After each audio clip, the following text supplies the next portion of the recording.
আমার নাম রিয়া। রিয়া, বাড়ি কোথায়, জন্ম জেলা? আমার হোম ডিস্ট্রিক্ট পাবনা। পাবনাতে? আর ভাঙ্গুড়া থানা। আচ্ছা, এবং আপনি বর্তমানে বয়স কত আনুমানিক? বর্তমানে 24। 24। পেশায় কিছু করছেন? হ্যাঁ।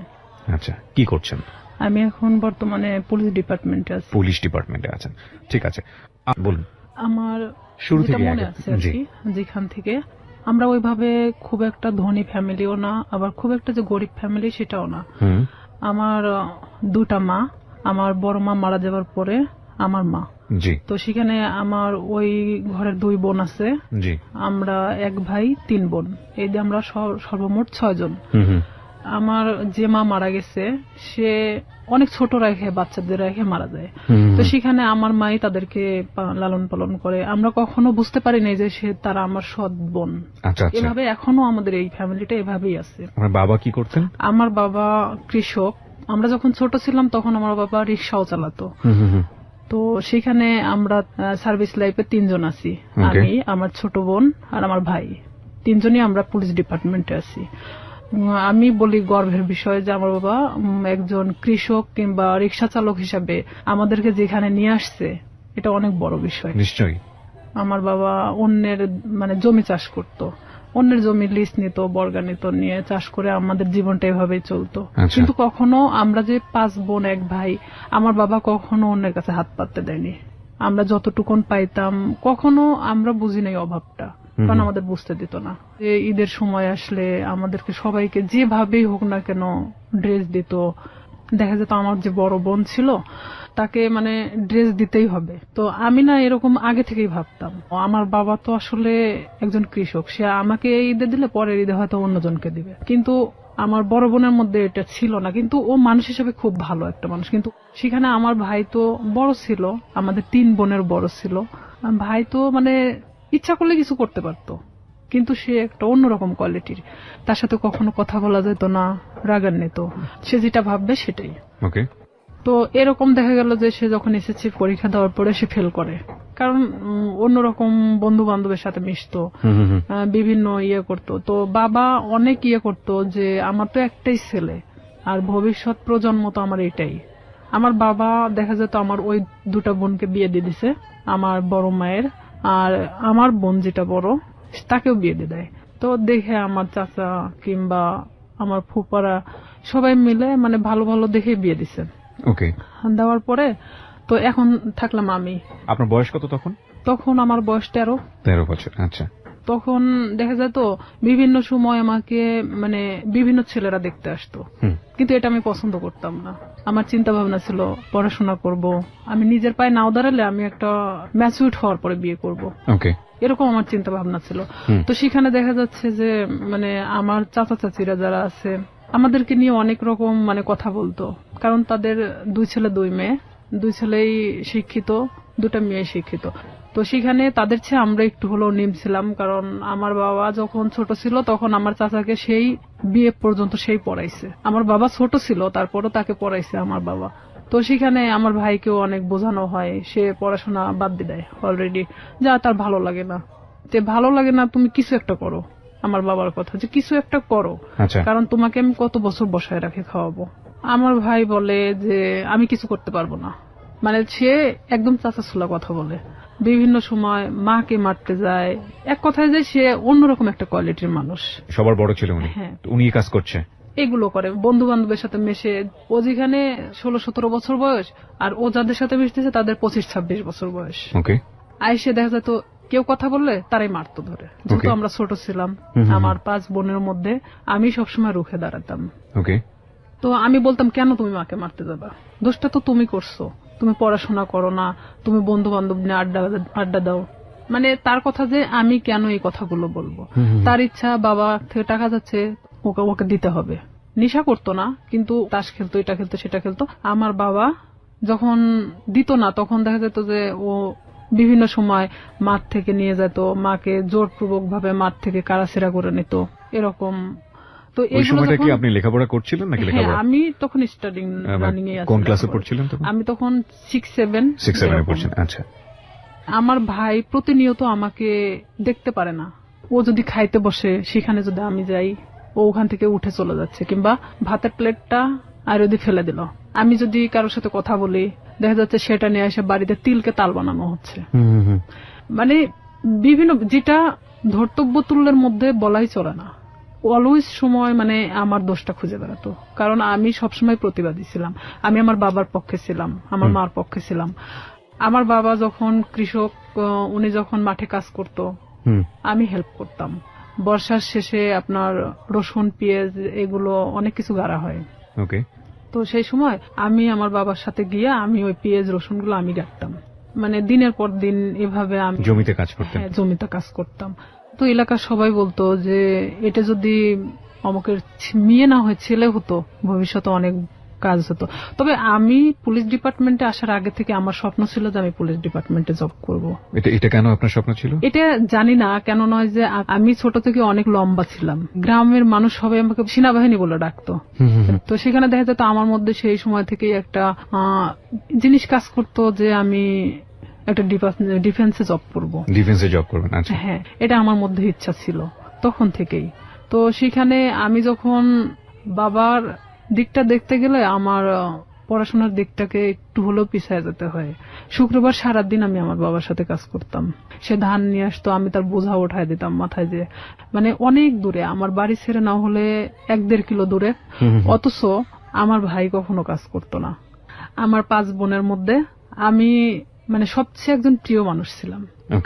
আবার নিরীহ একটা বাচ্চা ছিলাম। তো এর মধ্যে আমি যখন 7-এ, যখন আমি উঠি 7-এ ওঠার পরে, তখন আমি হ্যান্ডবল খেলাতে নাম দেই স্কুলে। তো স্কুলে যখন আমি হ্যান্ডবলের নাম দেই, তখন সেখানে আমি এসএসসি পর্যন্ত খেলাধুলা যখন করছি, তখন আমি কিন্তু রাজশাহী বিভাগ পর্যন্ত খেলছি। ওরে বাবা! আমার ইচ্ছা ছিল যে আমি একসময় খেলোয়াড় হব। আচ্ছা। তো এখান থেকে আমার এক বেস্ট ফ্রেন্ড ছিল রূপা। রূপার বাড়ি আর আমার বাড়ি 2 বাড়ি পরে। তো রূপার সাথে আসলে কেউ মিশতো না, কারণ ওর বাবা নিজে থেকে ওকে গানের জগতে ঠেলে দেয়। গান তো দূরের কথা, ওকে নিয়ে মানে এক ধরনের দেহ ব্যবসা করানো হয়। ওর বাবা নিজেই করাতো, যেটা ওর পছন্দ ছিল না। ও আমার সাথে ডিসকাস করতো। এই জিনিসটা আমার ভাই আরো মানে নিতে পারে না, যে কেন আমি রূপার সঙ্গে মিশি। কিন্তু রূপা, আমি একই ক্লাসে একই সাথে পড়াশোনা করতাম। বিভিন্ন সময় আমার কাছে আসতো, মানে বইয়ের জন্য কিংবা কোনো কিছুর জন্য। এটা নিয়ে আমার সাথে অনেক সিনটেট করতো, আমারে মারতো ধরে। একদিন আমার বইগুলোই পোড়ায় দিছে, যে তোর বই পোড়ায় দিলে তাহলে তোর কাছে আসবে না সে। আমি অনেক কান্নাকাটি করি। পরে আমার বাবা আবার বই কিনা দেয়। রূপার সাথে আমি তখন গভীরভাবে মিশে যাই, যে কেন তার সাথে আমাকে মিশতে দিচ্ছে না। আমি তার সাথে মিশতে থাকি। আমি যখন 8-এ উঠবো, সেই সময় রূপা হঠাৎ করে একদিন মানে ঘুমের ট্যাবলেট খায়। মানে আপনি জানতেন না ওর ঘুমের ওষুধ খাওয়ার কারণটা কি? ওর ঘুমের ওষুধ খাওয়ার কারণটা আমি জানতাম, আগে থেকে জানতাম, কিন্তু ও যে সেদিন খাবে এটা আমি জানতাম না। কারণ ওর বাবা নিজে থেকে দেখা যেত এমন এমন মানুষকে টাকা নিয়ে তার সাথে থাকতে বাধ্য করতেছে, যেটা হয়তো একটা মেয়ের পক্ষে সম্ভব না। যে রূপা এই জিনিসটা পছন্দ করতো না, আর তারপর ওর বাবা এটাকে বাধ্য করতো। ওর পুরো ফ্যামিলি ওকে বাধ্য করতো। তো সেখানে ও অনেক কান্নাকাটি করতো আমার কাছে আসে। তো এর মধ্যে ও একজনকে পছন্দ করতো, নাম হলো আনন্দ। উনি ছিল হিন্দু, রূপা মুসলমান। ও একজন বিবাহিত ছেলে ছিল। ভালোবাসার প্রলোভন দেখে অনেকদিন ওকে ইউজ করছে। আনন্দ ওকে মানে ফুললি না করে দেয়, তখনও এই কাজটা করছে। তো ও যখন এই কাজটা করবে, তার কিছু সময় আগেও আমার কাছ থেকে ঘুরে গেছে। ও যে 2 দিন খাইছিল না, এটাও আমি জানতাম না। তো এর মধ্যে গিয়ে ও অত ঘুমের ট্যাবলেট খেয়ে নিছে। নেওয়ার পর পরের দিন সকালবেলা রূপার মা আমাদের বাড়িতে আসছে। আমার মেয়ের কি হয়েছে, আমার ভাই ওখানে বসে। তো বলতেছে ও ঘুম থেকে উঠতেছে না, ওর মুখ দিয়ে টিয়া বের হচ্ছে। আমি কিছুই জানতাম না তখন পর্যন্ত, বিষ খাইছে না ঘুমের ওষুধ খাইছে না কি খাইছে। তখন আমি চলে গেলাম ওদের বাড়িতে।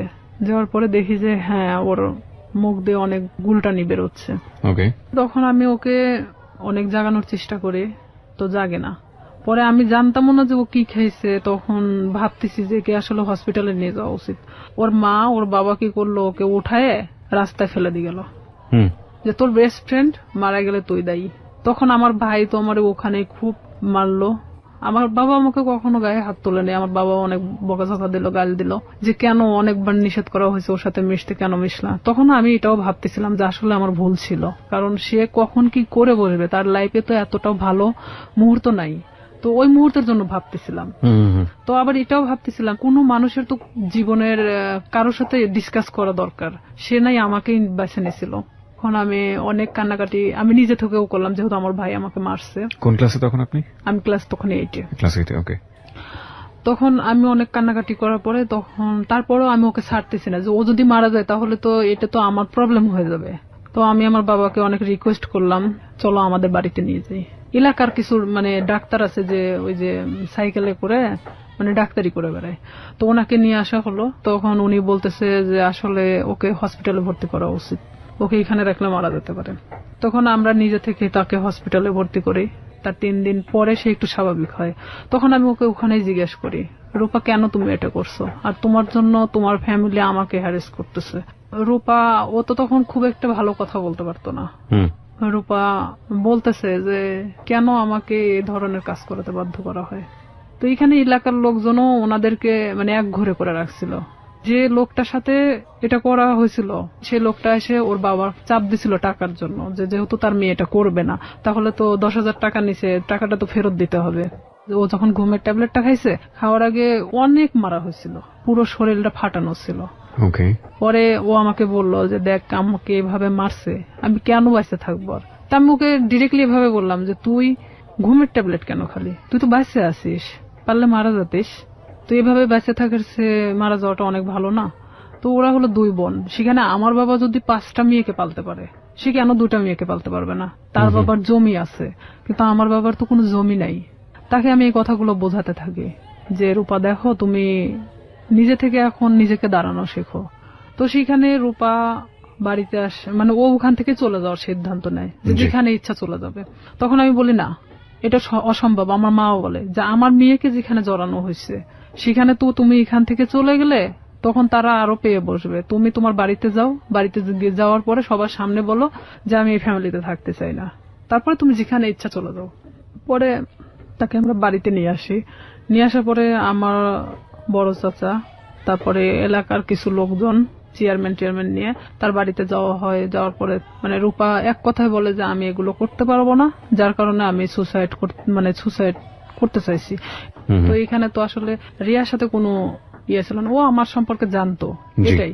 তখন ওর ফ্যামিলির সামনে, সবার সামনে যখন এই কথাটা বলার পরে তখন ওর ফ্যামিলি বলতেছে যে না, ওকে ফুসলাইছে, ও ঠিক আছে আমাকে দোষ দিচ্ছে। ও সবার সামনে বললো না ওর কোনো দোষ নাই, আমি আজকে থেকে এখান থেকে চলে যাবো, আমার যেখানে ইচ্ছা চলে যাবো, আমি এই ফ্যামিলিতে থাকতে চাই না। তখন ও নিজের ইচ্ছায় ওর বাসা থেকে ওর কাপড় চোপড় যা ছিল নিয়ে বের হয়ে চলে যায়। তো সেখান থেকে আমি এক কথায় যে নিঃসঙ্গ হয়ে পড়ি, একা। তখন দেখা যাচ্ছে যে আমার ভাইয়ের সাথে একটা ছেলে পড়তো, ছেলেটার নাম হলো শামীম। তো এই শামীম, আমি তাকে তখন ভাই বলে ডাকতাম, যেহেতু আমার ভাইয়ের ফ্রেন্ড। তো আমাদের বাড়িতে অনেক আগে থেকে ওঠা বসা, সেটা আমি বলতে পারবো না যে কবে থেকে। আমার মনে হয় যে জ্ঞান হওয়ার পর থেকে তাকে দেখতেছি। সে আমাদের বাড়িতে ওঠা বসা করতো, আমি ওইভাবে কখনো তাকে দেখি নাই। আমি আবার কিছু জিনিস নিয়ে ভাবতাম যে আসলে আমার কিছু করা দরকার, পড়াশোনার খরচটাও বেড়ে যাচ্ছে, আর এখানে দেখা যাচ্ছে যে আমি নিজের পায়ে এখন থেকেই দাঁড়াতে চাই। তো সেখানে আমার বাসাটা আসলে প্রপার থেকে 1 কিলো ভিতরে, খুব একটা দূরে না। মাঝখানে একটা অফিস আছে, ডিশ লাইন অফিস। তো সেই ডিশ লাইন অফিসে মেয়েদেরকে নিয়োগ দেওয়া হচ্ছিল যে তারা বিল কালেক্ট করবে। তো 4,500 থেকে 5,000 টাকা বেতন হবে। আমি যদি এই কাজটা করি তাহলে দেখা যাচ্ছে যে অন্তত আমি আমার নিজেকে নিজে চালাতে পারবো, এমনকি আমি একটু হলো নিজের লাইফটাকে বুঝতে শিখবো। তো ওনারা বলতেছে যে তুমি আমাদের ফিক্সড বেতন হলো 4,500 টাকা, আমরা তোমাকে কিছু এলাকা দেবো, সেই এলাকাটা নেওয়ার পরে তুমি যদি চাও যে হ্যাঁ আমি তার চেয়ে বেশি নিতে পারবো, তাহলে তোমার বেতনটা বাড়বে। আর যদি তুমি সেই এলাকার মধ্যেই থাকো যে এর চেয়ে আমি বেশি পারবো না, তাহলে তোমার 4,500 টাকার বেশি হবে না। আমাকে সব কথা খুলে বলা হয়। প্রথম মাসটা আমি 350 কার্ড নেওয়া হয়, 4টা এলাকায় 350 কার্ড ছিল, 350 ডিশ লাইন ছিল।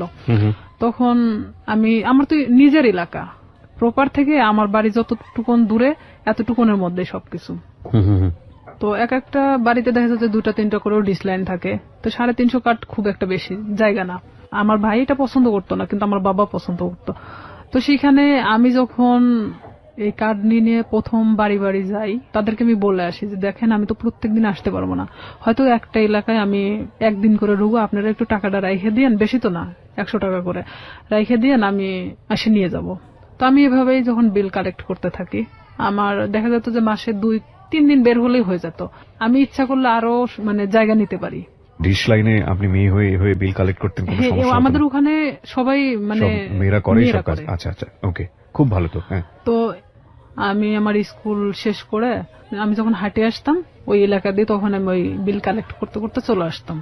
এটা শামীমের বাড়ির মধ্যেও পড়ছে আমার এলাকাটা। জি। তখন শামীমের বাসা তো ওই ডিশ লাইনের অফিস থেকে 200-300 গজ দূরে হবে। একদিন হঠাৎ করে শামীম আমাদের বাড়িতে আসে।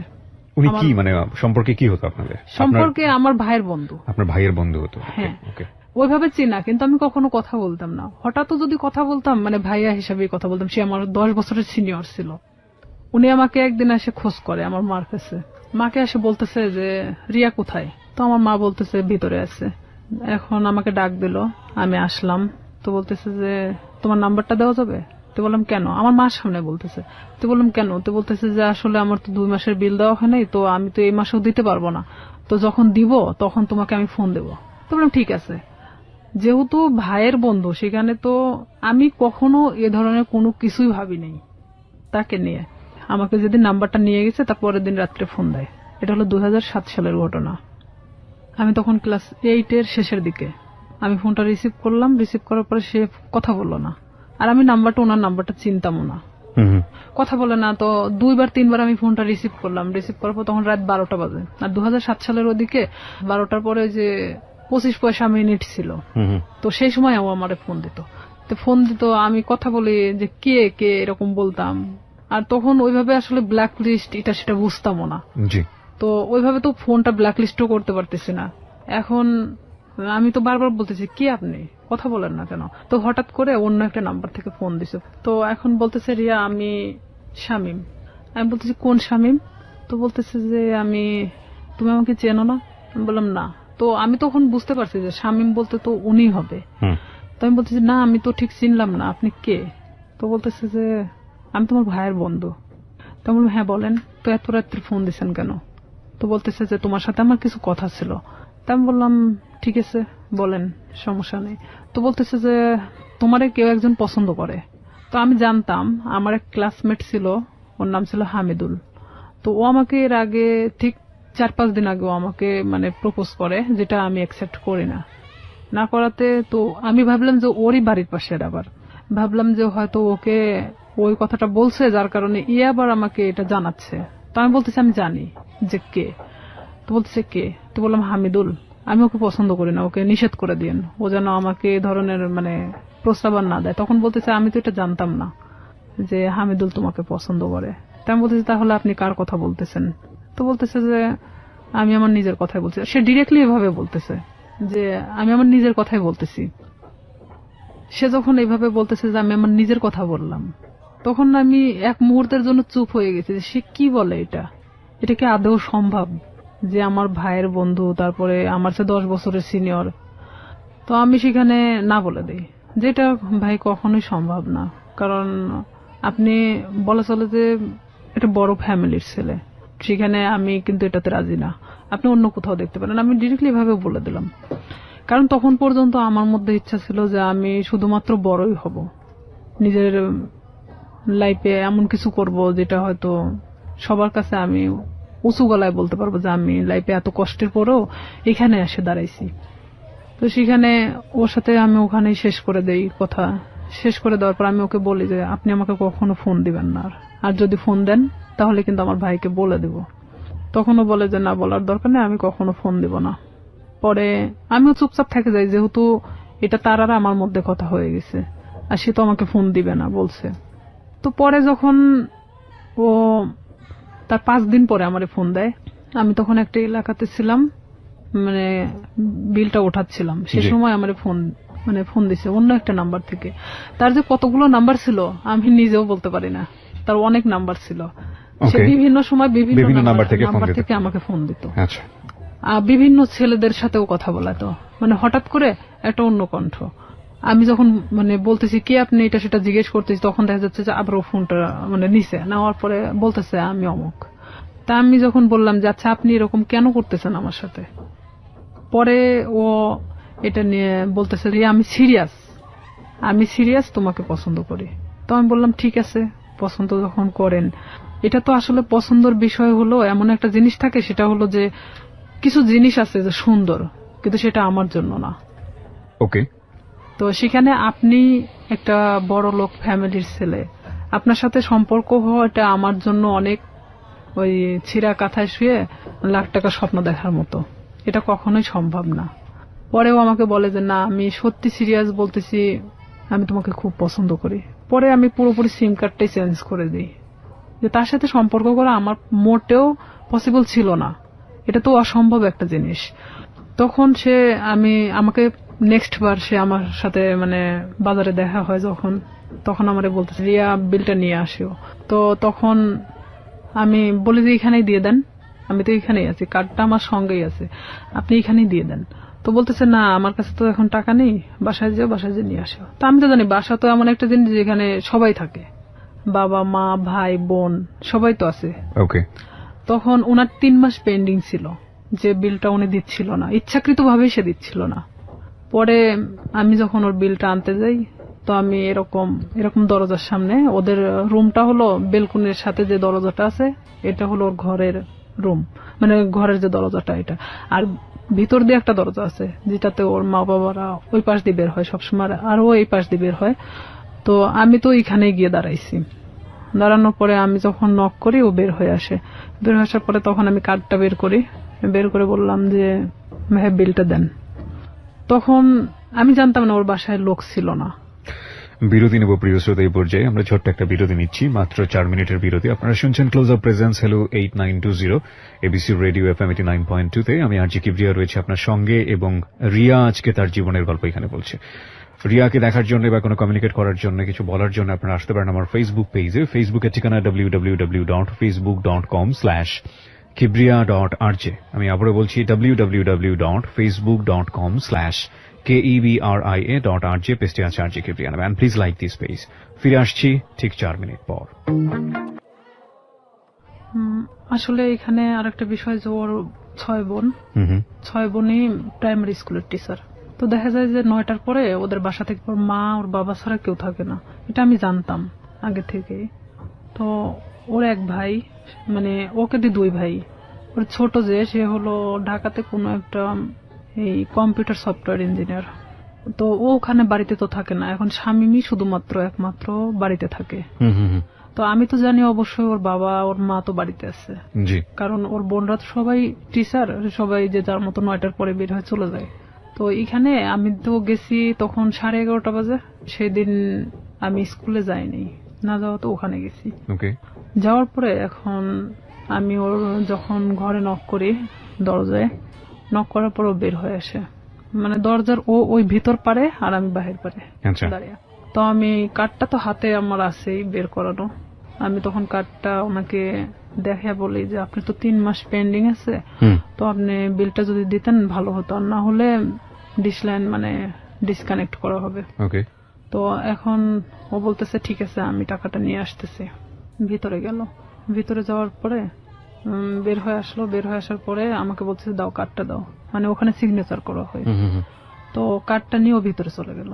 তো সিগনেচার তো ওখানে দাঁড়াই করতে পারতো, তারপরেও ভিতরে চলে গেল। আমি কিছু বললাম না, আমি চুপচাপ ওখানে দাঁড়িয়েছি। যেহেতু আমাকে এর আগে প্রপোজ করছে, সেখানে ওর সাথে আমার ওইভাবে কথা বলার কোনো রুচিও জাগতেছে না, কিন্তু আমি একটা কাজের ক্ষেত্রে দেখা যাচ্ছে এটা আমি বাধ্য। তো সেখানে আমিও চুপচাপ দাঁড়িয়ে আছি। ও ভিতর থেকে আসলো, ভিতর থেকে কার্ডটা রেখে আসছে। তাই আমি বলতেছি ভাইয়া কার্ডটা তো রেখে আসলেন, কার্ডটা নিয়ে আসেন। তো বলতেছে যে এসে নিয়ে যাও, এসে নিয়ে যাও। তাই বললাম এটা কি ধরনের কথা, আমার কার্ডটার প্রয়োজন নেই, আমি চলে গেলাম। তো এই বলার পরে ওই আমার থাপ্পড় দিয়ে মানে হাতটা চেপে ধরে। তো ওর বাসাটা এমন কোয়ালিটির একটা জায়গায়, যদিও প্রপারের মধ্যে, মানে পাশে একটু ফাঁকা জায়গা আছে, ওর আশেপাশে মানে কোনো বাড়ি নেই। তো এখানে ওদের বিল্ডিং করা বাড়ি, ছাদ ঢালাই, আর ঠিক এরকম একটা কোয়ালিটির যে রুমটা খুব একটা বড় না খুব ছোট না। সেখানে দেখা যাচ্ছে যে থাইটে লাগানো। তো সেখানে যদি ভিতরে থাই গ্লাস গুলো লাগানো আছে, তো এখানে যদি ভিতরে একজনকে নিয়ে যাওয়া হয় বাইরে কিছু শুনতে পাবে না। ও আমাকে যখন হাতটা মানে থাপ্পা দিয়ে মানে এভাবে ধরে ফেলে, তখন আমি মানে ওর দিকে একবার তাকাই। ও কি করলো, আমার বাম হাত দিয়ে মানে আমার মুখটা চাপ দিয়ে ধরার পরে এক ধাক্কা দিয়ে মানে ওর ভিতরে দরজার ভিতরে ঢুকায় দেয়। যেহেতু আমি দরজার সামনে দাঁড়াইছিলাম, তখন আমি ভিতরে যাওয়ার পর আমি বলতেছি যে আপনি কেন এগুলো করতেছেন, এটা কেন করতেছেন? আমি তো আপনাকে পছন্দ করি না, আর আপনি আমাকে মানে প্রপোজ করছেন, প্রপোজ করার মানে কি এটা যে আপনাকে সে বাধ্য মানে আপনার সাথে সম্পর্ক করতে? তো বলতেছে যে কিভাবে মানে ভালো লাগাতে হয় সেটা আমার খুব ভালো জানা আছে, আমি জীবনে যা চাইছি তাই পাইছি। তাই আমি বললাম দেখেন আপনি অনেক ধনী একটা ফ্যামিলির মানুষ, আপনি জীবনে যা চাইছেন না কেন সেটাই পাইছেন, আমি মানি সেটা। তো এইভাবে মানে আমি যখন ওর সাথে মানে বলতে থাকি কথাগুলো, কারণ আমি জানি যে বাহির থেকে কিছু শোনা যাবে না, এটা আমিও নিশ্চিন্ত ছিলাম। এক পর্যায়ে সে আমার সাথে অনেক মানে ধস্তাধস্তি করতে থাকার পরে এক পর্যায়ে সে আমার সাথে মানে খারাপ কিছু করেও ফেলে। তখন আমি একদম দিশেহারার মতো হয়ে যাই যে আসলে এটা কি হয়ে যাচ্ছে আমার সাথে, এটাকে আমার সাথে আসলে হওয়াটা উচিত ছিল। আমি তাকে তো বারবার মানে বোঝানোরও চেষ্টা করতেছি, তারপরেও তার একটাই কথা যে আমি তোকে যেভাবে হোক আমি চাই, এটাই তার সাথে। বয়সে 10 বছর বড় ছিল? হ্যাঁ, আমার চেয়ে 10 বছরের বড় ছিল। আর আমি তখন বললাম তো প্রথমে অনেক আগেই বলে আসছি, আমি অনেক ভীতু কোয়ালিটির একটা মানুষ ছিলাম, আমি খুব একটা মানুষের সাথে কথা বলতে পারতাম না।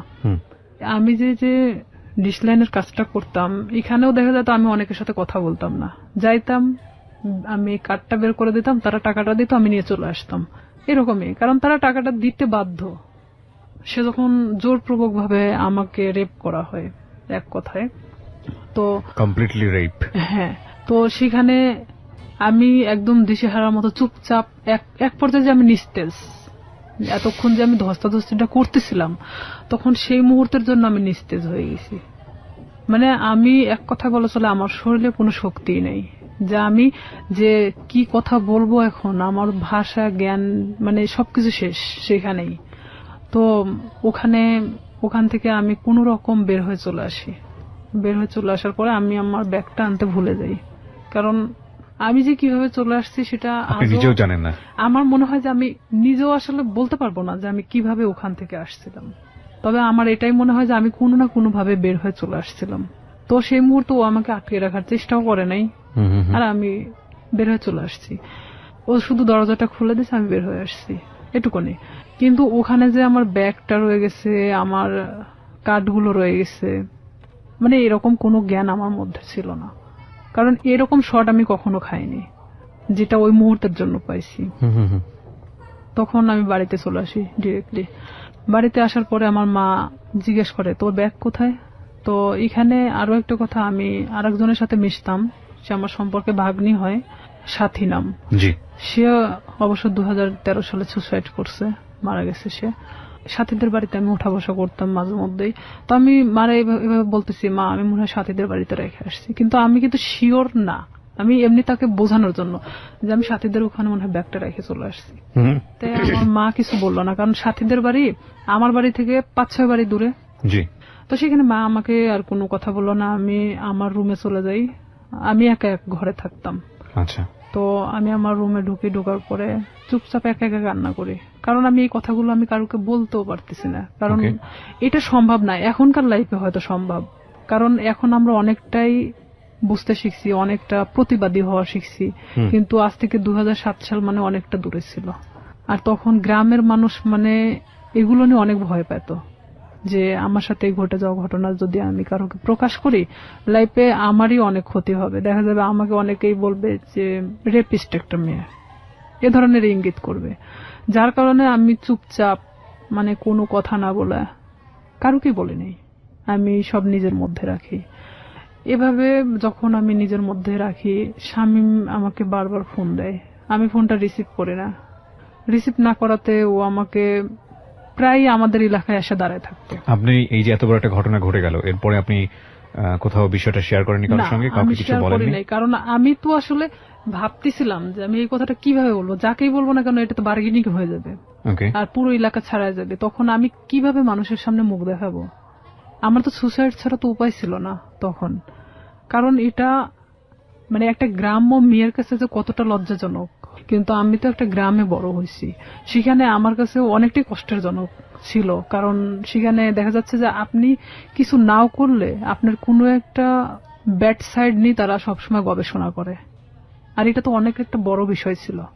তখন আমি আমার ফ্যামিলির তো কারোকে জানাই নেই, বাট এখানে আমি যে সাথীর সাথেও মিশতাম, মানে এই রূপা চলে যাওয়ার পরে আমি সাথীরও কখনো বলি নাই যে আমার সাথে এরকম কিছু একটা হয়েছে।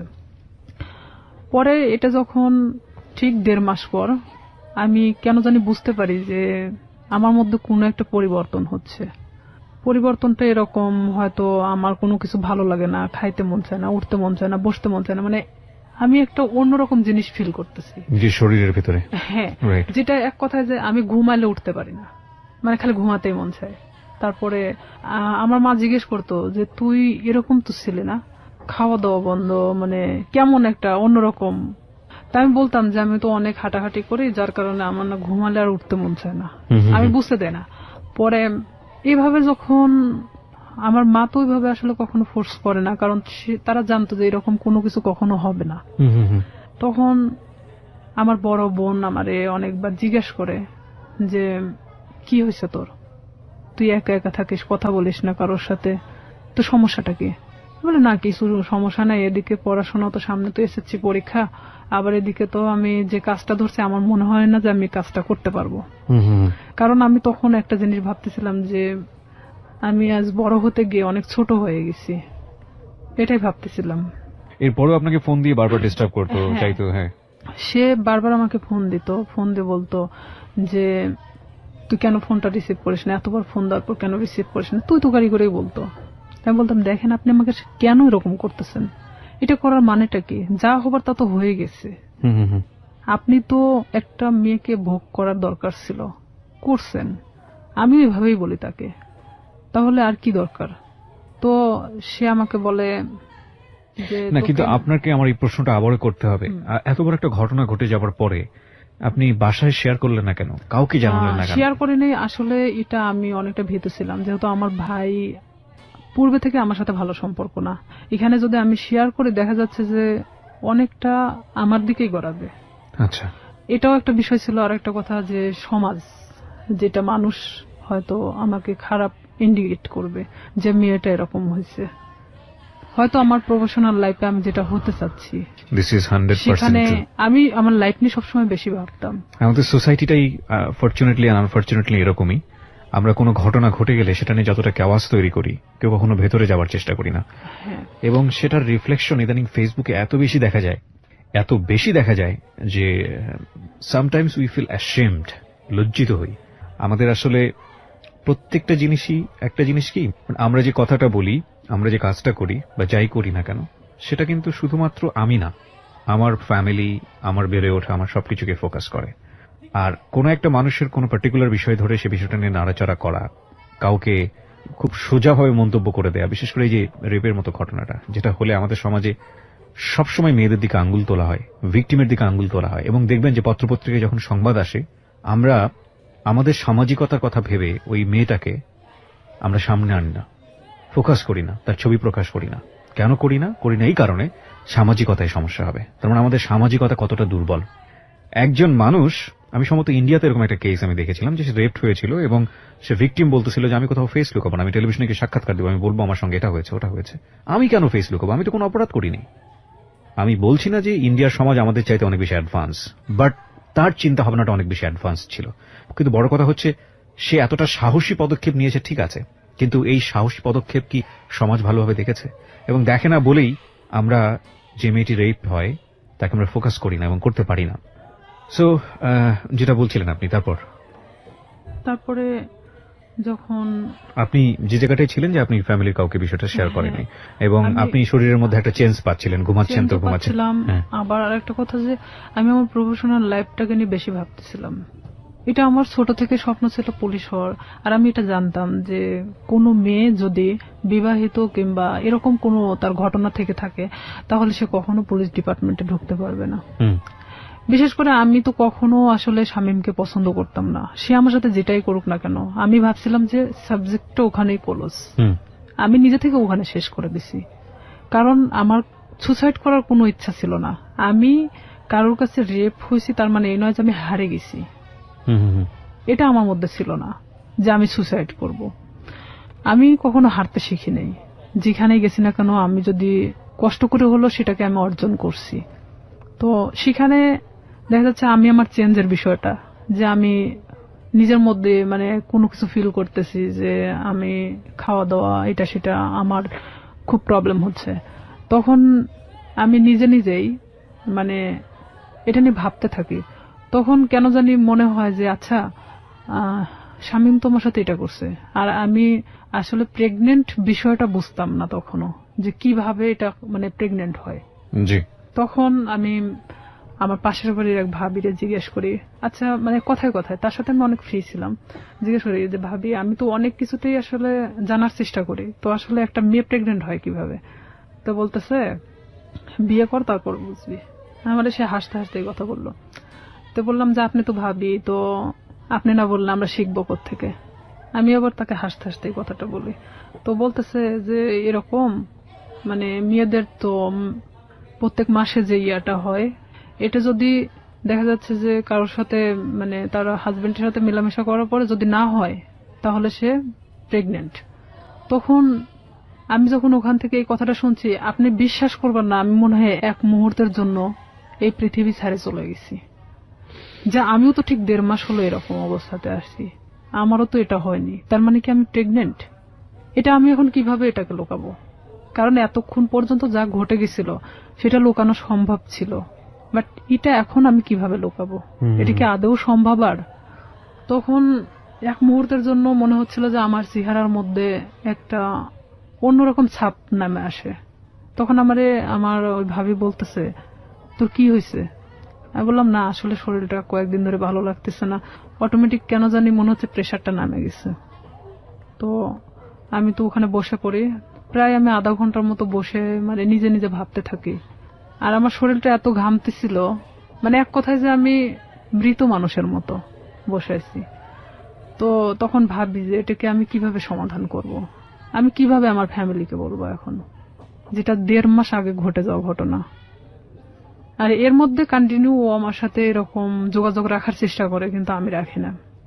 তখন ইচ্ছাকৃতভাবে আমি ওকে ফোন দেই ব্যাপারটা আসলে জানানোর জন্য যে এটার কি কোনো সমাধান আছে কিনা, যদি হয় নিজে থেকে সমাধান করার মতো। কারণ আমি চাই না যে আমি আমার লাইফে কখনো থেমে থাকি কারোর জন্য। তখন ওকে আমি যখন ফোন দিয়ে বলি যে শামীম আমি তো এরকম, আর এটা বিষয় তো আমি জানতামও না, তুমি তো আমার সাথে 10 বছরের সিনিয়র, তুমি যে আমার সাথে এটা করছো, যেটাই করো না কেন তুমি আমাকে বলতে পারতা যে এরকম হওয়ার সম্ভাবনা আছে, তুমি সেটাও আমাকে বলো নাই। তো এখন বলতেছে যে এখন তুই কি করবি সেটা তুই জানিস, সেটা আমি জানি না। তখন থেকে totally or SIM card of, মানে যখন আমি ব্যাপারটা ওকে জানাই তখন থেকে ওর সিম কার্ডটা টোটালি অফ করে দেয়। আমরা আরেকটা বিরতি নিচ্ছি রিয়া, তারপর সিমটা বন্ধ। হ্যাঁ, সিমটা তখন বন্ধ ছিল। আমি অনেক চেষ্টা করি, আমি সারা রাত চেষ্টা করি, কারণ সেই ছিল একমাত্র আমার লাইফের ঘটনা জানে, যেটা তার সাথে ঘটে যাওয়া। কোনো ক্রমে যদি আমাকে এটা থেকে মানে রেহাই দিত তাহলে হয়তো আমি আমার সামনের লাইফটা হয়তো ভালোভাবে কাটাতে পারতাম। কারণ আমি গ্রাম্য মেয়ে হিসেবে আমি এটা কখনোই মানে ফ্ল্যাশ করতে পারতেছিলাম না, এটা আমার কখনো সাহসে কোলায় উঠতেছিল না। ওকে, যখন ওকে আমি বারবার ফোন দিতে থাকি, ওর ফোনটা সুইচ অফ তো সুইচ অফে, কোনো প্রকার ওকে আমি যোগাযোগ করতে পারতেছি না। তখন আমি ভাবলাম যে কোনো ভাবে এটা আমাকে পদক্ষেপ নিতে হবে। তখন পরের দিন সকালবেলা মানে আমি পুরোটাই আনবো না, এক কথায় যে মানে পাগল বলা চলে, আমার মা খাইতে বললো আমাকে, আমি না খেয়ে বের হয়ে গেলাম বাড়ি থেকে। হসপিটালের সামনে বসে আছি, কিছু ডিসপেন্সারি আছে সামনে বসে আছি, ওখানে বসে বসে ভাবতেছি যে আসলে কি করা যায়। ভাবলাম যে আচ্ছা এটা আমি টেস্ট করাই নেই আগে, যে আসলে কি আমি প্রেগনেন্ট কিনা, অযথা এটা নিয়ে আমি কেন ভাবতেছি, নিজে পরীক্ষা করে দেখি। তো এখানে যে প্রেগন্যান্সি টেস্ট করানোর জন্য আপনার যে টেস্ট টিউব যে কাঠিগুলো পাওয়া যায়, ভাবতেছি যে আমি দোকানে কিনতে গেলে তারা ইভেন কি ভাববে আমি একটা অবিবাহিত মেয়ে, তো সেখানে আমি কেনই বা ওটা চাইতে যাব। আর যেহেতু আমার এলাকার লোক সবাই, তো সেখানে আমি গিয়ে বলতেছি দোকানদারকে, এমন ভাবে বলতেছি যে ওটা আসলে আমার না। তখন আমি বলতেছি আঙ্কেল একটা ওই টেস্ট টিউব ওই কাঠিগুলো দেন তো। তো বলতেছে কার জন্য? তো বললাম আমার এক চাচির জন্য। বলতে একটু তাড়াতাড়ি দেন, মানে এমন আমি উৎসাহী দেখাচ্ছিলাম যে আমি আসলে এটার প্রতি কোনো চিন্তা করতেছি না, জাস্ট আমাকে কেউ কিনতে দিছে এরকম ভাব। তো আমি ওটা নিয়ে বাড়ি চলে আসি। বাড়িতে আসার পরে আমি বাথরুমে গিয়ে আমি টেস্ট করাই, টেস্ট করানোর পরে দেখি যে হ্যাঁ আমি প্রেগনেন্ট। আমি মানে নিশ্চিন্ত সেখানে, পরে মানে আমি আর উঠে দাঁড়াতে পারতেছি না। যতটা মানে এটা নিয়ে নিশ্চিন্ত হচ্ছি, এতটা মানে আমি নিজে থেকে মানে নর্মাল হয়ে পড়তেছি। যেহেতু আমি এটা নিশ্চিত হতে পারছি, এখন এটাকে কিভাবে সমাধান করতে হবে সেটা ঠিক আমাকেই করতে হবে।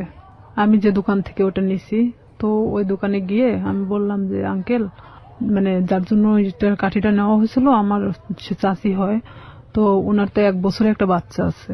তো আসলে এটা সত্যি যে আমাদের চাচিমার 1 বছরের একটা বাচ্চা ছিল। আমি বলতেছি ওনার তো 1 বছরের একটা বাচ্চা আছে, তো উনি আবার তো প্রেগনেন্ট, তো উনি এটাকে অ্যাবর্শন করাতে চাচ্ছে। তো বলতেছে কয় মাস? তো বললাম যে সঠিক তো আমি জানি না। তো বলতেছে যে তুমি শুনে আসিও, তাহলে সে অনুযায়ী মানে বলা যাবে। তো আমি সেই মুহূর্তের জন্য ভাবলাম যে আসলে এটা আমার একদিন ওয়েট করাটা উচিত, যেহেতু এখানে পুরোটা আমি নিজেকে এড়ানোর চেষ্টা করতেছি।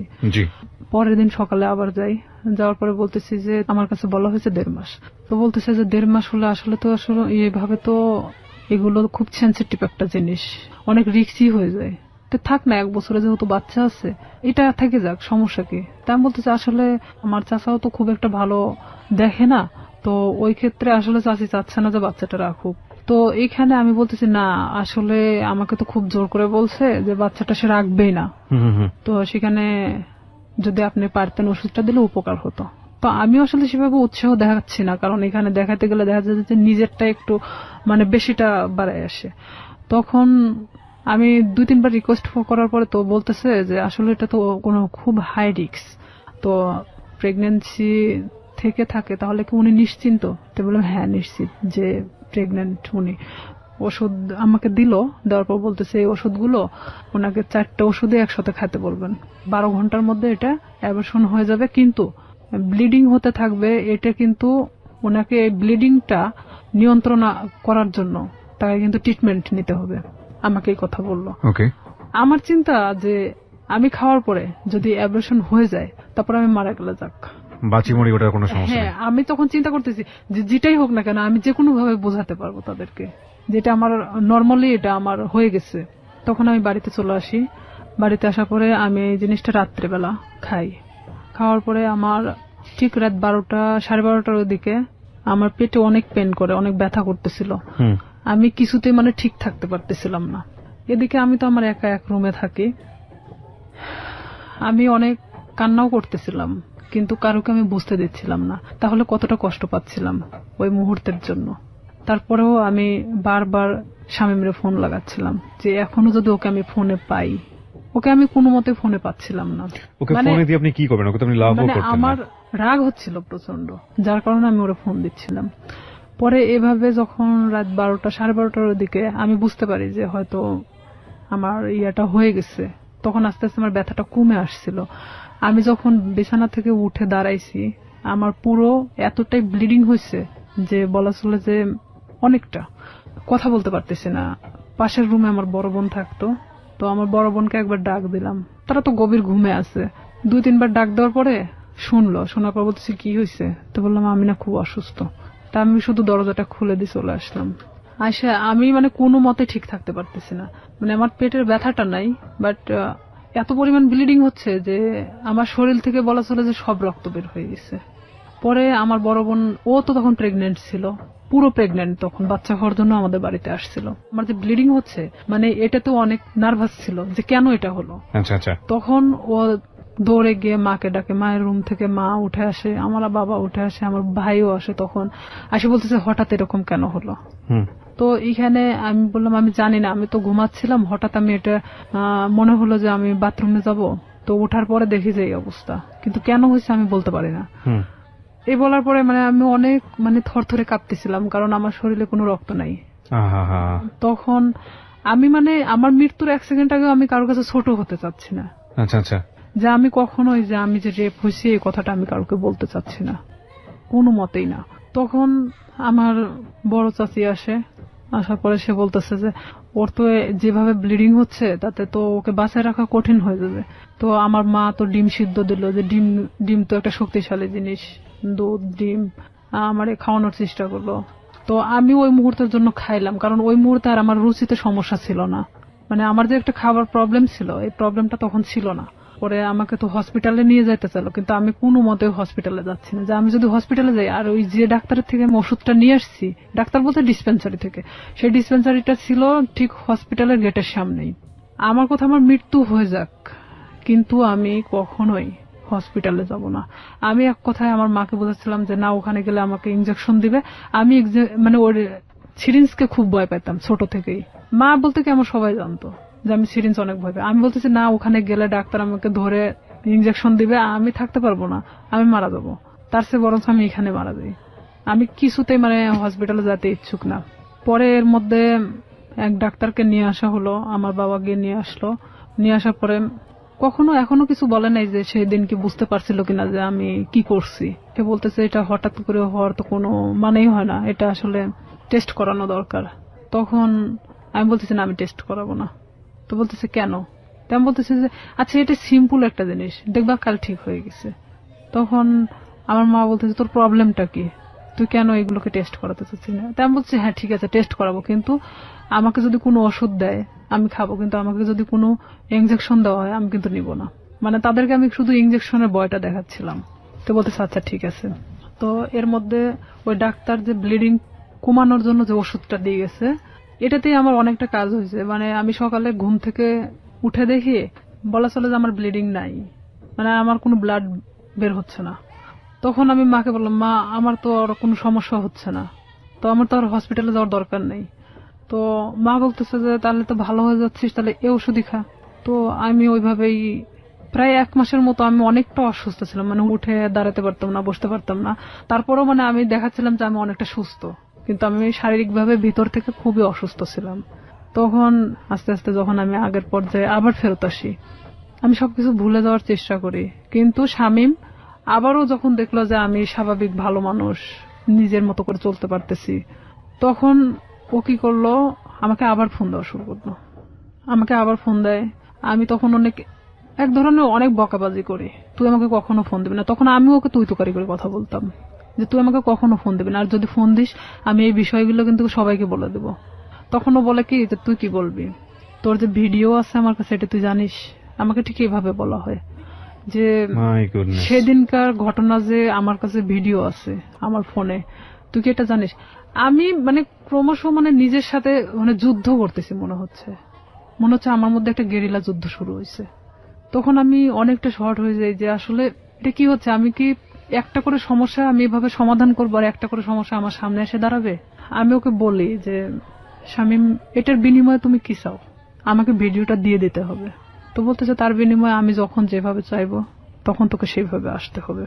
আমি বলি এটা অসম্ভব, কারণ আমি যখন অনেকটা কষ্টের মধ্যে ছিলাম, প্রেগনেন্ট ছিলাম, তখন একটা বারের জন্য আমার পাশে এসে দাঁড়াও নাই।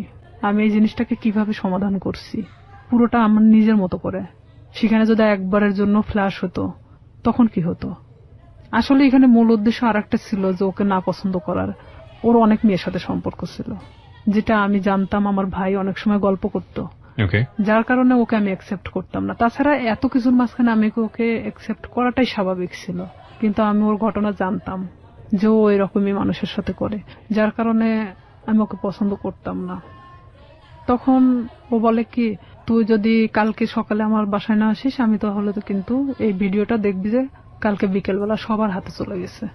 আমি একবার ভাবতেছিলাম যে আমি কি আমার ফ্যামিলিকে কথাটা জানাবো, আবার এটাও ভাবতেছিলাম যে এটা কিভাবে সম্ভব আমি এই কথাগুলো তাদেরকে বলবো।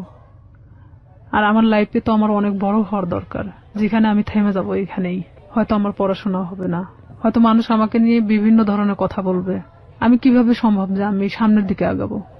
তখন সবকিছু নিজেকে যেভাবেই হোক না কেন আমি বলি যে হ্যাঁ আমি তোমার কথা শুনবো, কিন্তু আমাকে ভিডিওটা দিয়ে দিতে হবে, কিন্তু কোনো কপি রাখা যাবে না। তো আমাকে বলে যে ঠিক আছে আমি দিয়ে দিব, কিন্তু কিছুদিন পর, আগে দেখি যে তোমার মতিগতিটা কি। তখন নেক্সট টাইম আমি ওর বাসাতে আরেকবার যাই। যাওয়ার পরে তখন আমি বিভিন্ন কৌশলে চেষ্টা করি ওর থেকে ভিডিও, আমি ওকে বোঝাতে চাই যে আসলে এক পর্যায়ে ওকে আমি পছন্দ করে ফেলছি। তখন ওকে আমি এভাবে বলি যে ঠিক আছে ভিডিওটা আমাকে দেখাও, আমি নিব না, বাট আমাকে দেখাও, প্রয়োজন হলে তুমি আরো ভিডিও করো, সমস্যা নেই, কারণ এখন আমি তোমাকে পছন্দ করি। আমি তাকে ঠিক এভাবে বোঝাচ্ছিলাম যে আমি ভিডিওটা যে কোনো কৌশলে নিতে চাচ্ছিলাম। তখন এক পর্যায়ে ওর বাসাতে আমি 2 থেকে 3 বার যখন যাই, যাওয়ার পরে ওর এক ধরনের হয়তো বিশ্বাস হয়ে যায় যে আমি হয়তো তাকে পছন্দ করি এখন। তখন সে কি করে, ভিডিওটা একদিন আমাকে দেখাচ্ছিল, মানে তো সেদিন ওর বাসাতে ওর মা আছে, কিন্তু আমি পিছন দরজা দিয়ে ঢুকছি, আমাকে কখনো ভিতরে কথা বলতে দিত না। তো ভিডিওটা যখন আমি দেখছিলাম, ওর মা তখন মানে রুমে নক করতেছিল, তখন ও আমাকে বলে কি যে তুমি ওই পাশে ওয়ার্ডরোবের ওই পাশে দাঁড়াও, আমি দরজাটা খুলি। তখন ও ঠিক দরজাটা খুলে ওর মার সাথে কথা বলে, ও ফোনটা আমার কাছে রেখে চলে যায়। ওর মার সাথে যখন কথা বলতেছিল তখন আমি ফোন থেকে আমার মেমোরি কার্ডটা বের করে নিই, ও তখন আমি বুঝতে দেইনি, কিন্তু আমি জানতাম না যে ও সেটা কপি করে অন্য কোথাও রাখছে। মানে এটা যে শুধু ওর কাছে একটা না, কপি করে অন্যান্য জায়গাতে বসে রেখেছে। হ্যাঁ, অন্য ওর মেমোরি কার্ডেও ছিল। কত সালের ঘটনা এটা আপনারা? এটা ওই 2007-এর শেষে, 8-এর দিকে। 2007 কিংবা 8, আমি যতদূর জানি যে আইসিটি যে নিয়ম নীতি বা আইন বা অ্যাক্ট সেগুলো কিন্তু হয়নি। হ্যাঁ, আইন সম্পর্কে অতটা আমার ধারণা ছিল না, আর আমি তো অনেক ছোট ছিলাম তখন, সাথে তখন আমি 8-এ পড়ি। রাইট, ওকে। কপিটা নিয়ে আসার পরে ও তখন যখন মানে ফোনটা দেখছে যে ওর ফোনে মেমোরি কার্ড নাই, তখন আমি চলে আসার পরে দেখছে যে ওর ফোনে মেমোরি কার্ড নাই, তখন আমারে বলতেছে যে তুমি কি মনে করো নিজেকে খুব চালাক, আমাকে এভাবে বলতেছে। আমি বললাম কেন? তো বলতেছে যে তুমি মেমোরি কার্ডটা খুলে নিয়ে গেছো। আমি বললাম যে আমি তখন ঠিক এভাবেই বলি, আমি এটার অপেক্ষাতেই ছিলাম। তো বলতেছে তোমার ধারণা কি করে হলো যে আমার কাছে একটা থাকবে, আমি যেটা তোমাকে দেখাচ্ছিলাম সেটা কপি ছিল, আমাকে এইভাবে বললো। ও কি সত্যি সত্যি ভিডিওটা করেছিল? হ্যাঁ, ছিল। ওকে। তারপরে আমি ওটা নিশ্চিন্ত হওয়ার জন্য দেখলাম, এই মেমোরি কার্ডটা আমার ফোনে তুললাম, তুলে দেখি যে হ্যাঁ, সেই দিনের যে ধস্তাধস্তি ঘটনাটা ছিল সেটাও পুরোটাই ওর প্ল্যান মাফিক ছিল। ওকে। তখন ওর ফোনটা যে ওর ওয়ার্ড্রোপের উপর মানে ভিডিও হচ্ছে এটা আমি জানতাম না তখনকার জন্য। তখন আমি যখন মেমোরি কার্ডটা বাথরুমের মধ্যে ফেলে দেওয়ার পর আমি ভাবি যে এটা নিশ্চিন্তে শেষ, কিন্তু যখন আমাকে ফোন দিয়ে কথাগুলো বলা হয় যে তুই কি জানিস যে এটার আর একটা কপি আছে, তখন আমি না অনেকটা আবার হয়ে যায় যে আমি এখন এর প্রতি আবার কিভাবে বিশ্বাস ধরাবো, আর না হলে তো সে আমাকে এইভাবেই ব্যবহার করতে থাকবে সারাটা জীবন। কারণ তখন আমি বলতাম যে তাহলে তুমি আমাকে বিয়ে করো, যেহেতু তোমার আমাকে দরকার, তাহলে তো আমি তোমাকে ছেড়ে চলে যাচ্ছি না। দেখুন, একটা মানুষ তার সামাজিক সম্মান বাঁচানোর জন্য কত বড় কত ভয়াবহ রকমের রিস্ক নেয়, অথচ আমরা একটা মানুষের সুযোগ পেলেই তার সামাজিক সম্মানকে জেনে না জেনে কিভাবে ক্ষতিগ্রস্ত করি। আমরা ফিরে আসবো প্রিয় শ্রোতা, মাত্র 4 মিনিটের বিরতি নিচ্ছি। 4 মিনিট পরে এই জীবন গল্পে আবারও ফিরছি, আশা করছি আমাদের সাথেই থাকবেন। ছিলাম রিয়া, আপনি যেটা বলছিলেন যে আপনি জানতে পারলেন যে আরো একটি কপি ওর কাছে আছে। হ্যাঁ, আমি তখন এটাই ভাবতেছিলাম যে তাহলে ওর প্রতি আমি আবার কিভাবে এই জিনিসটা বিয়ে করার প্রস্তাব দেই। তখন ও এরকম বলে যে না, আমি পড়াশোনা করতেছি, তো এখন তো বিয়ে করা সম্ভব না, ফ্যামিলি থেকেও তো এখন বিয়ে দিবে না, বিয়ে করার দরকার নেই, তাহলে আমাকে কিসের দরকার, আমরা এভাবে সম্পর্ক চালায় যাই, সময় হলে বিয়ে করে নিব, এই কথা বলে। আমি বলি না, এটাতে আমি থাকতে পারবো না এভাবে, কারণ তুমি যখন চাইবা তখন আমি যাব, আর এভাবে আমারও তো একটা জীবন, আমি না কোনো সময় তো ধরা পড়ে যেতে পারি, আমার পড়াশোনা আছে। তখনও বলতেছে যে তুমি তোমার মতো চলবা, জাস্ট মাঝে মধ্যে আমার সাথে দেখা করবা। আমি তখন রাজি হই না, যে তাহলে আমাকে ছেড়ে দাও এখান থেকে। তো ও বলে কি যে তুই যদি এখান থেকে বের হওয়ার চেষ্টা করিস তাহলে একটাই কথা বলবো, তোর ছোট বোন আছে, তার সাথেও ঠিক একই ঘটনা ঘটবে, আমার যে ছোট। তখনও কি ওই শামীম কি আপনার বড় ভাইয়ের ফ্রেন্ড হিসেবেই আছে? হ্যাঁ, তখনও আছে। তো আমার ফ্যামিলি তো তখনও জানতো না যে তার সাথে আমার সম্পর্ক এরকম চলতেছে। তখন ঠিক 1 বছরের মাথায় এসে আমার ফ্যামিলি জানা যায়। কিভাবে জানলো, মানে আমি যে ফোনে কথা বলতাম, শামীমের নাম্বারটা আমার ফোনে অন্য নামে সেভ করা ছিল, একটা মেয়ে নামে সেভ করা ছিল, মেয়েদের নামে। আমি ফোনটা রেখে গোসল করতে যাই, আমাদের তো বাড়িটা নদীর পাশে, তো নদীতে গোসল করতে যাই, তখন আমার বড় বোন ফোনটা দেখতে দেখতে শামীমের নাম্বারটা, মানে সে দেখে ভাবে যে এই নাম্বারটাও সম্ভবত আমার ভাইয়ের ফোনেও দেখছে। আচ্ছা। তখন আমার বোন এই নাম্বারটা নিয়ে এসে তার সাথে মানে অ্যাড করে। আর এই নাম্বারটা এখানে একটা মেয়েদের নামে সেভ করা, তার মানেটা কি? তখন আমার বোনের মানে অলরেডি বাচ্চা হয়ে গেছে, 7 দিন না 8 দিন বয়স। তো সেখানে ও যখন ভাইয়ের সাথে ডিসকাস করে এই বিষয়টা নিয়ে যে নাম্বারটা কার, তখন দেখছে যে এটা শামীমের নাম্বার। তখন আমি যখন বাড়িতে আসি গোসল শেষ করে চেঞ্জ করার পরে আমার ভাই আমাকে ডাকে। সে কিন্তু আমার সাথে কথা বলে না, ডাকতে বলতেছে যে এই নাম্বারটা কার। তখন এক পর্যায়ে আমি মনে চুমকে উঠি, প্রশ্ন করতেছে কেন। তখন আমি না চুপ মারে তাকায় আছি। তখন বলতেছে যে নাম্বারটা কার। তো আমি বলতেছি শামীমের। তো বলতেছে যে শামীমের নাম্বার তোর ফোনে কেন? বুঝলাম তোর ফোনে আছে, কিন্তু অন্য একটা নামে কেন?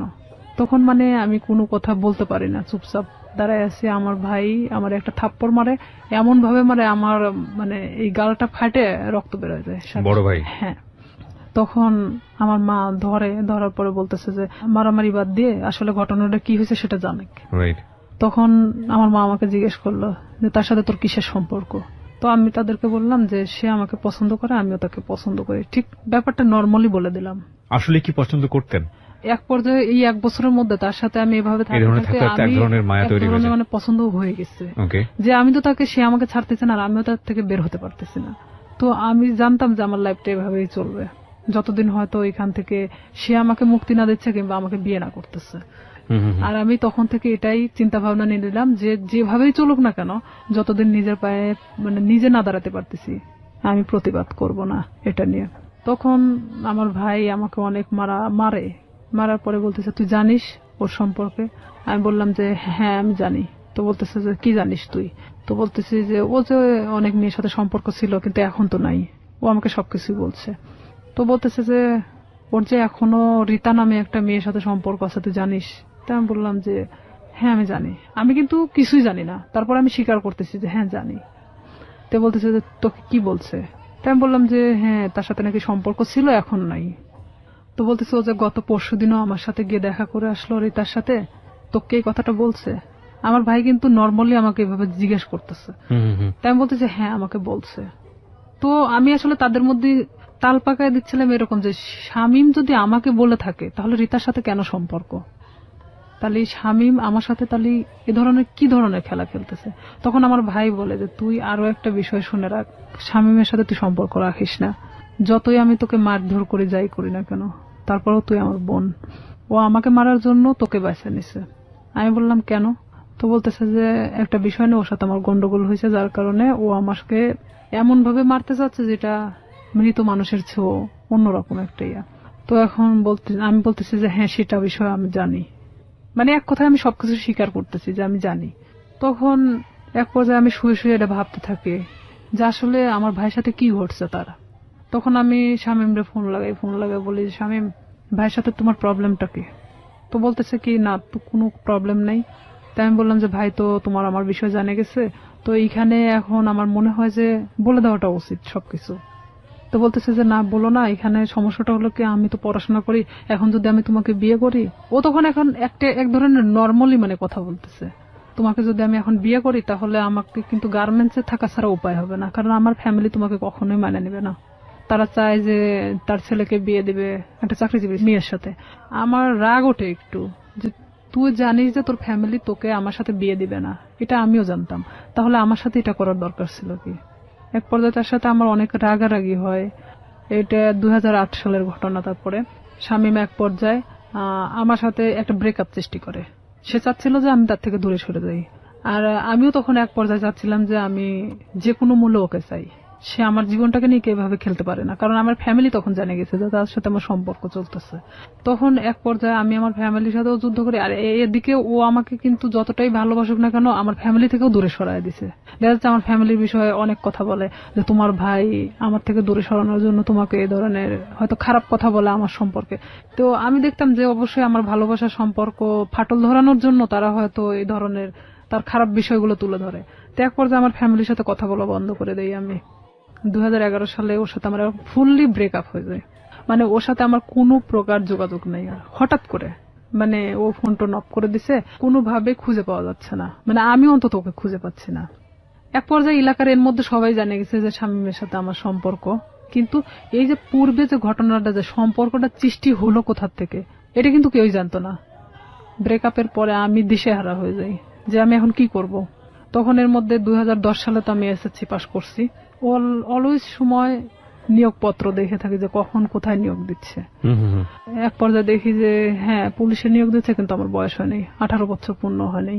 দিশেহারার মতো আমি একজন ঘুরি, এরকম ঘুরতে ঘুরতে এক পর্যায়ে আমি ভাবি যে না, আমার একমাত্র এখন বাঁচার উপায় আমার নিজেকে চালানোর মতো একটা লাইফ তৈরি করতে হবে। 2012 সালের সেপ্টেম্বরের দিকে একটা নিয়োগ হয় পুলিশ ডিপার্টমেন্টে। এর মধ্যে কিন্তু শামীমের সাথে আমার কোনো প্রকার যোগাযোগ নেই, কোনো প্রকার সম্পর্ক নাই আর। ওকে, কিন্তু মনের মধ্যে ভয়টা কাজ করে, না জানি কখন ভিডিওটা পাবলিশ করে দেয়, তাই কি? নাকি ও ভিডিওটার বিষয়টাও ছিল। আর একটা কথা যে এক পর্যায়ে আমি ওকে ভালোবেসে ফেলছিলাম। আর একটা বিষয় যে আমার এটা চিন্তা ছিল যে তুই যদি ভিডিওটা ফ্ল্যাশ করিস অন্তত আমি তোর গলায় ঝুলে যাব। আমি জানতাম যে তারপরে পাবলিসিটিতে এটা দেখাবে না। ঠিক আছে, তো ওর গলায় ঝুললে আমার কোনো আপত্তি নাই, ও যদি করে তো তখন তো আমি পুরোটাই এখন ওর গলায় ঝুলার জন্য মানে প্রস্তুত। এই জন্যই বলি জীবন নাটকের চেয়েও নাটকীয়। আমরা যে সরল রৈখিক চিন্তাটা করছিলাম, চিন্তা করে দেখুন এই যে ভিডিওটা নিয়ে স্বাভাবিকভাবে আমাদের যে চিন্তাটা এবং এই চিন্তার সাথে ওর চিন্তারও একটা মিল আমরা পাচ্ছিলাম, কিন্তু কিভাবে এটা টুইস্ট করলো। হিন্দি সিরিয়াল আসলে দেখার দরকার নাই। আমার মনে হয় যে নিজের এক একটা এরকম জীবন গল্প যদি জানা যায়, এটা সিরিয়ালের চেয়ে অনেক ভয়াবহ কিছু। ওকে, এটা ভাবতেছি যে ওর গলায় ঝুলে দেবো, তখন ও চাচ্ছে কি যে ভিডিওটা আমি কখনো ফ্ল্যাশ করবো না। ও নিজেই মানে ভিডিওটাকে শেষ করে দিছে, এমনকি আমার নাম্বার টাম্বার সবকিছু ওর থেকে শেষ করে দিছে। এক পর্যায়ে ওর নাম্বার টাম্বার যখন সব চেঞ্জ করে নিছে, তখন তো ওর সাথে কোনো যোগাযোগের কোনো নাই আমার। আমি তখন দিশেহারা একটা যে আমাকে এখন আমার লাইফের দিকে আগাতে হবে, যেভাবে হোক আমি একটা সরকারি চাকরি করব। 2012 সালে যখন এই সেপ্টেম্বরের দিকে এই নিয়োগটা হয়, আমার ভাই চাচ্ছিল না যে আমি পুলিশ ডিপার্টমেন্টে আসি, কারণ ও অনেক আগেই কিন্তু ডিপার্টমেন্টে যোগদান করছে। আমার ভাই না চাওয়ার কারণ একটাই, সে চাচ্ছিল যে আমি যদি পুলিশে ঢুকি নিশ্চিত আমি শামীমকে বিয়ে করব। আর আমার ভাই কোনো মতেই শামীমকে মানে নিতে পারতেছিল না। তাতে আমাকে ত্যায্য করতে তারা রাজি আছে, কিন্তু শামীমকে কোনো মতে তারা মানতেছে না, কারণ ও এর আগেও আমার ভাইয়ের জানা মতো অনেক মেয়ের সাথে এই ধরনের ঘটনা ঘটাইছে। কিন্তু আমার সাথে কি ঘটনাটা ঘটছে এটা তো আমার ফ্যামিলির এমনকি কেউই জানতো না। তখন আমার বাবাকে বললাম যে অমুক দিন তো নিয়োগ, তা আমি তো দাঁড়াতে চাচ্ছি। তো আমার বাবা বলতেছে যে আমার ভাইয়ের নাম তো বলতেছে পছন্দ করে না, আর এটা যদি আমি দাঁড়াতে সম্মতি দেই তাহলে দেখা যাবে যে এটা নিয়ে অনেক বাড়িতে এক ধরনের মারামারি শুরু হয়ে যাবে। তাই আমি বললাম যে যা হয় হবে, আপনি যদি আমাকে টাকা দেন দিবেন, না দিলে আমি এমনিতেই যাব, কারণ আমার তো কোনো লোক ধরা নাই, আমি শুধু যাবো এই টাকাটাই চাচ্ছিলাম। তখন আমার বাবা আমাকে 2000 টাকা দেয়, আমি ওই টাকা নিয়ে পাবনা চলে যাই দাঁড়াতে। এক ইয়েতে আমাকে সিলেক্ট করে, কারণ আমি 5 ফিট 9 ইঞ্চি আর আমি একটা স্ট্রং বডির মানুষ। তো দেখার পরে আমাকে সবার পিছন থেকে নিয়ে যাওয়া হয়, ওখানে মাপে ওয়েটে সবকিছু দেখে আমি ঠিক হই। মেডিকেলেও দেখা যাচ্ছে আমার কোনো প্রকার সমস্যা নাই। যাই হোক, চাকরিটা হয় আপনার শেষ পর্যন্ত? হয়। তারপরে আমার চাকরিটা হয়, ওখান থেকে আমি বাড়িতে আসি। বাড়িতে আসার ঠিক আধা ঘন্টা 1 ঘন্টা পরে আমার ফোনে ফোন আসে একটা আনোয়ার নাম্বার থেকে। ফোন আসার পরে ওইটাই ছিল শামীমের নাম্বার। তখন শামীম আমাকে বলতেছে যে শুনলাম তোমার নাকি চাকরি হয়েছে। তাই আমি বললাম হ্যাঁ। তো আমি বললাম যে এতদিন পর আমাকে আবার খোঁজ নেওয়া। তো বলতেছে আসলে আমি অনেক সমস্যার মধ্যে ছিলাম, আমার প্রত্যেকটা ফোন আমার ফ্যামিলি কেড়ে নিছিল। মানে এটা কিন্তু পুরোটাই মিথ্যা কথা। আমি জানতাম, জানা সত্ত্বেও মানে আমি ওর সাথে আবারও কথা বলতে থাকি। ভালো লাগে আপনার? হ্যাঁ, যেহেতু আমি ওকে মনে প্রাণে চাচ্ছিলাম, আমি আবারও ওর সাথে কথা বলতে থাকি। আমি এর মধ্যে ট্রেনিং এ চলে যাই, ট্রেনিং শেষ করি, ডিস্ট্রিক্টে যখন জয়েন্ট করি। এর মধ্যে ব্যারাক সিস্টেম, ব্যারাকে কিন্তু আমরা একটা ব্যারাকে অনেক মানুষ থাকি, সেখানে আপনি ফোন এখানে রেখে যেতে পারেন, বাথরুমে যাচ্ছেন, কোন একটা কাজে বাহিরে যাচ্ছেন, ফোনটা রেখে গেছেন। তো এখানে আমার পাশের বেডের একটা মেয়ে এই শামীমের নাম্বারটা নিছে, আমি জানতাম না। এখন কন্টিনিউ তার সাথে সে কথা বলে, আমি কোথায় যাচ্ছি, কি করতেছি সব আপডেট দেয়। হ্যাঁ, সে জানতো। আমি খালি ভাবতাম যে এটা অলৌকিক ঘটনা, যে আমি কই গেছি, কোন ড্রেস পরে গেছি, সে কিভাবে জানে। ওকে। তার সাথে কিন্তু আবার তাদের মধ্যে একটা ভালোবাসার সম্পর্ক সৃষ্টি হয়ে গেছে সেই মেয়েটার সাথে। পরে আমি তো ওকে বারবার বলি যে দেখো আমি তো চাকরি করি, এখন আমাকে বিয়ে করো। এখন সে কিছুতেই তখন বিয়ে করতে রাজি না। এটা 2013 ঘটনা। 13 শেষের দিকে আমি ছুটি আসি বাড়িতে, আমি ওকে ফোন দিয়ে বলি, আমি এর মধ্যে কিন্তু অনেক গন্ডগোল হচ্ছে ওর সাথে, মানে আমি বিয়ের কথা বলি, সে কিছুতেই বিয়ে করতে চায় না। এদিকে আমার ফ্যামিলি তো মানে শামীমকে নিয়ে তো খুব একটা ডিস্টার্ব ফিল করতেছে। তো আমি এদিকে ওকে বারবার চাপ দেওয়া সত্ত্বেও আমাকে কিছুতেই মানে বিয়ে করতে চাচ্ছে না, তো চাচ্ছে না। তখন আমি বলি ঠিক আছে আমি বাড়িতে আসতেছি, যা করার করব। এই কথা বলে আমি বাড়ি চলে আসি। ফোন দিলাম, ফোন দিয়ে বলতেছি আমি তোর সাথে দেখা করতে চাই। ও আমাকে বলে যে আমি দেখা করতে পারবো না। তাই আমি ডিরেক্টলি ওর বাড়িতে চলে গেছি এই ফোনে কথা বলতে বলতেই। কারণ তখন আমি যখন পুলিশ ডিপার্টমেন্টে আসি তখন আমার সাহসটা ছিল অন্যরকম, কনফিডেন্স বেড়ে গিয়েছে। হ্যাঁ, আর আমি তখন চাকরিজীবী একটা মেয়ে। যাওয়ার পরে ও দেখি যে চেয়ারের পর বসে আছে, ওর মা পাশে বসে। ও আমাকে দেখে করলো কি, এক দৌড় রুমের মধ্যে চলে গেল, যাওয়ার রুমটা আটকায় দিল। দেওয়ার পরে ওর মা বলতেছে কি হয়েছে। ওর মারা সবাই তো জানতো আমার সাথে সম্পর্ক আছে। বলতেছে কি হয়েছে, তোমার প্রবলেম কি। আমাকে কিছুতেই ওই ঘরের দিকে আগেতে দিচ্ছে না। আমি বললাম যে আপনার ছেলেকে জিজ্ঞেস করেন, সে আমার সাথে কেন এরকম করতেছে। আপনারা জানেন, আমার ফ্যামিলি জানে, সবাই জানে যে তার সাথে আমার সম্পর্ক, তাহলে কেন আজকে ও অস্বীকার করতেছে। তো বলতেছে এটা তোমার ব্যাপার, কিন্তু আমার বাড়িতে কোনো সিক্রেট চলবে না। এটাও ঠিক, তাদের তো কোনো বিষয় না, তারাও তো আমার সাথে বিয়ে দিতে চায় না। তখন আমি নিরুপায় হয়ে ওখান থেকে বের হয়ে চলে আসি। আসার পর বাড়িতে আসার পরে আমি অনেক অসুস্থ হয়ে যাই। এক পর্যায়ে আমাকে হসপিটালে নিয়ে যায়, স্যালাইন চলতেছে। এর মধ্যে আমি যে ডিস্ট্রিক্টে চাকরি করতাম ওখান থেকে একটা মেয়ের ফোন আসে, আমার পাশের বেডের একটা মেয়ের ফোন আসে। বলতেছে যে শামীম কোথায়। তাই আমি বলছি শামীম কোথায় মানে। তো বলতেছে যে হ্যাঁ, জিজ্ঞেস করলাম। তাই তো বললাম যে জানি না ও কই আছে। তো বলতেছে যে ও কিন্তু এখানে আসছে অমুকের সাথে দেখা করতে। তাই আমি বললাম আপনি কই থেকে জানলেন। তো বলতেছে আমি ওর সাথেই ছিলাম, আমাকে নিয়ে গেছিল, কিন্তু ও জানে না যে আসলে আমি তাকে চিনি। কারণ চিনার কারণ হলো তার ছবি আমি তাকে দেখাইছিলাম। তা আমি তখন ওরে ফোন দিলাম, কিছুতেই ফোন ধরে না। পরের দিন ও আমার ফোনটা ও নিজে থেকে ব্যাক করছে। ব্যাক করার পর আমি বলতেছি তুই ওখানে গেছিস কেন। তো বলতেছে যে আমি আসছিলাম এমনিতেই একটা কাজে, তাই ভাবলাম যে ওই আপুরে কিছু বলে যাই তোর সম্পর্কে, তুই আমার সাথে এরকম করতেছিস। পরে এখানে ঘটনাটা হলো সেই মেয়েকে একটা শপিং ব্যাগ দেওয়া হয়েছিল, ব্যাগের মধ্যে অনেক কিছুই ছিল। সেটা কিন্তু তারা আবার যে রুমে দেখাইছে, কিন্তু তারা মানে যে দেখাচ্ছে সে কিন্তু জানতো না যে তার পাশের বেডের আর একজন তাকে চেনে। তো আমি যাওয়ার পরে এটা নিয়ে তাকে আমি ফোর্স করলাম যে কেন আপনি তার থেকে জিনিস নিলেন, এটা সেটা বলার পরে তার সাথে এক পর্যায়ে ঝগড়া হয়ে যায়। ভাঙনটা এভাবেই শুরু হয়ে যায়। তার থেকে মানে আমার একটা ঘৃণা জন্মে যায় যে আমি স্ট্যান্ড থাকা শর্তেও সে অন্যজনের সাথে সম্পর্ক করে। তাহলে আমার ভাইয়ের কথাটাই সত্যি ছিল। তখন আমি একটা বাস্তবের সম্মুখীন চলে আসি। আমি তখন আস্তে আস্তে তাকে ভুলতে থাকি। এর মধ্যে যে যতটা ঘটনাই গেছে না কেন পুরোটাই খালি ব্রেকআপের দিকে গেছে, মানে গন্ডগোল, সম্পর্কটা ভেঙে দেওয়ার এক ধরনের। এর মধ্যে ওই জেলারই এক থানাতে আমার পোস্টিং হয়। ও ক্রমশ আমাকে এভাবে জিজ্ঞাসা করে তোর কার সাথে আজকে ডিউটি। আমি বলি যে অমুক স্যারের সাথে ডিউটি। ওখানে আমাদের তো শিডিউল বাই ডিউটি হয়। দেখা যাচ্ছে যে আপনার সাথে আমার বারবার ডিউটি হচ্ছে, এটা তো আর আমার দোষ না। ওটা কি তোর অমুক লাগে সেটা লাগে, মানে খারাপ ধরনের আমাকে কথা বলা হয়। আমি বলি দেখো উনি আমার অফিসার আর তার সাথে আমার ডিউটি হয়, এমন কিছু না। সম্পর্কটা তো আপনার ব্রেকআপের দিকে যাচ্ছে, মানে সম্পর্কটা তখনো ব্রেকআপ হয়নি। আবার জোড়া লাগে, আবার ধরেও না ছাড়েও না, এরকম একটা বিষয়, মানে একটা ঝুলন্ত অবস্থা। আবার তর্কাতর্কিও শুরু করে। তর্কাতর্কিও হয়, মানে যতটা সময় ভালো দিকে হয় ততটা সময় আবার খারাপ দিকেও। আমরা শেষের দিকে চলে আসবো প্রিয় শ্রোতা। গল্পটা কোথাকার গল্প, কোথায় গিয়ে দাঁড়িয়েছে একটু চিন্তা করে দেখুন। আমরা শেষের দিকে ফিরে এসে আপনাদেরকে একেবারে শেষ রিয়েলিটি যেটা সেটা জানাবো। এবং আবারও বলবো অনুমান করবেন না, কারণ জীবন গল্পে অনুমান আসলেই অপ্রয়োজনীয় এবং সেটা আসলেই শেষ পর্যন্ত মেলে না। ছোট্ট একটা বিরতি, তারপর ও আমাকে বারবার এরকম খারাপ খারাপ কথা বলে। তখন আমি বলি যে হ্যাঁ আমি ওকে পছন্দ করি, মানে এক কথায় বলে দেয় যে আমি ওই অফিসারকে পছন্দ করি, যে সে আমার থেকে তারপরও সরে যাক এখন। তখন সে কি করে, আমার এলাকাতে গুজব ছড়াইকে আমি নাকি ওনাকে বিয়ে করছি, অথচ তার সাথে আমার কিন্তু কোনো প্রকার সম্পর্ক নেই। তখন সেই এলাকায় ছড়াই দেয় যে আমি নাকি এরকম আমাদের ডিপার্টমেন্টের একজনকে বিয়ে করছি। এই লোকও আস্তে আস্তে এই জিনিসটা জানা যায় যে সে এরকম বিয়ে করতেছে, কারণ তার সাথে আমি অনেক বিষয় নিয়ে ডিসকাস করতাম আগে থেকেই। তখন এই ব্যাপারটা এমন ভাবে দাঁড়ায় যায়, সে আমার এলাকার মধ্যে এমন ভাবে গুজব ছড়ায় দেয়। তখন ওর বিষয়ে আমি বাড়িতে এসে আমার ফ্যামিলিকে পুরো ঘটনা তখন বলি। বলার পরে আমরা থানাতে যাই। থানাতে গিয়ে আমাদের যে অফিসার আছে অফিসারের সাথে কথা বলে এটা বিষয়ে আমরা একটা পদক্ষেপ নেই। নেওয়ার পরে ও তো বাড়ি থেকে পালায় যায়। ওর ফ্যামিলির লোকজনও কেউ ছিল না, কারোকে ধরতে পারে না। পরে শামীমকে ফোন দেওয়া হয়, মানে স্যার ফোন দেয়, ফোন দিয়ে বলে থানায় আসার জন্য। তো সে এক কথায় যে সে নিরুদ্দেশে, জীবনেও মানে তাকে ধরা ছোঁয়ার বাহিরে, এক কথায় এরকম। আপনি কি মামলাটা করেন নাকি শুধুমাত্র মামলা হয়? জিডি করি। জিডি করেন আপনি? আচ্ছা। আমার কথা যে সে আমার জীবন থেকে সরে গেছে, চলে যাক, সমস্যা নেই, অন্যের উপর দোষ চাপাচ্ছে কেন। পরে সে আমার কাছে অনেক ফোন দিয়ে ক্ষমা টমা চায় যে আমি জীবনে তোমার লাইফ সম্পর্কে কিছু বলবো না, যা হয়েছে হয়েছে, তুমি ইয়েটা উঠায় নাও। তো একদিকে দেখা যায় যে ভালোবাসার ক্ষেত্রে আমি তুলেও দেই সেটা। পরে এটা নিয়ে যার কথা বললাম, যে অফিসারের কথা, এক পর্যায়ে সে আমাকে বিয়ে করতে চায়, যেটা সবাই জানে গেছে, ঠিক আছে আমি তোমাকে বিয়ে করব। সে কিন্তু ডাইরেক্ট সাব ইন্সপেক্টর। আমি জানতাম যে সে বিবাহিত না, সে এতদিনও আমাকে কিন্তু বলতো সে বিবাহিত না।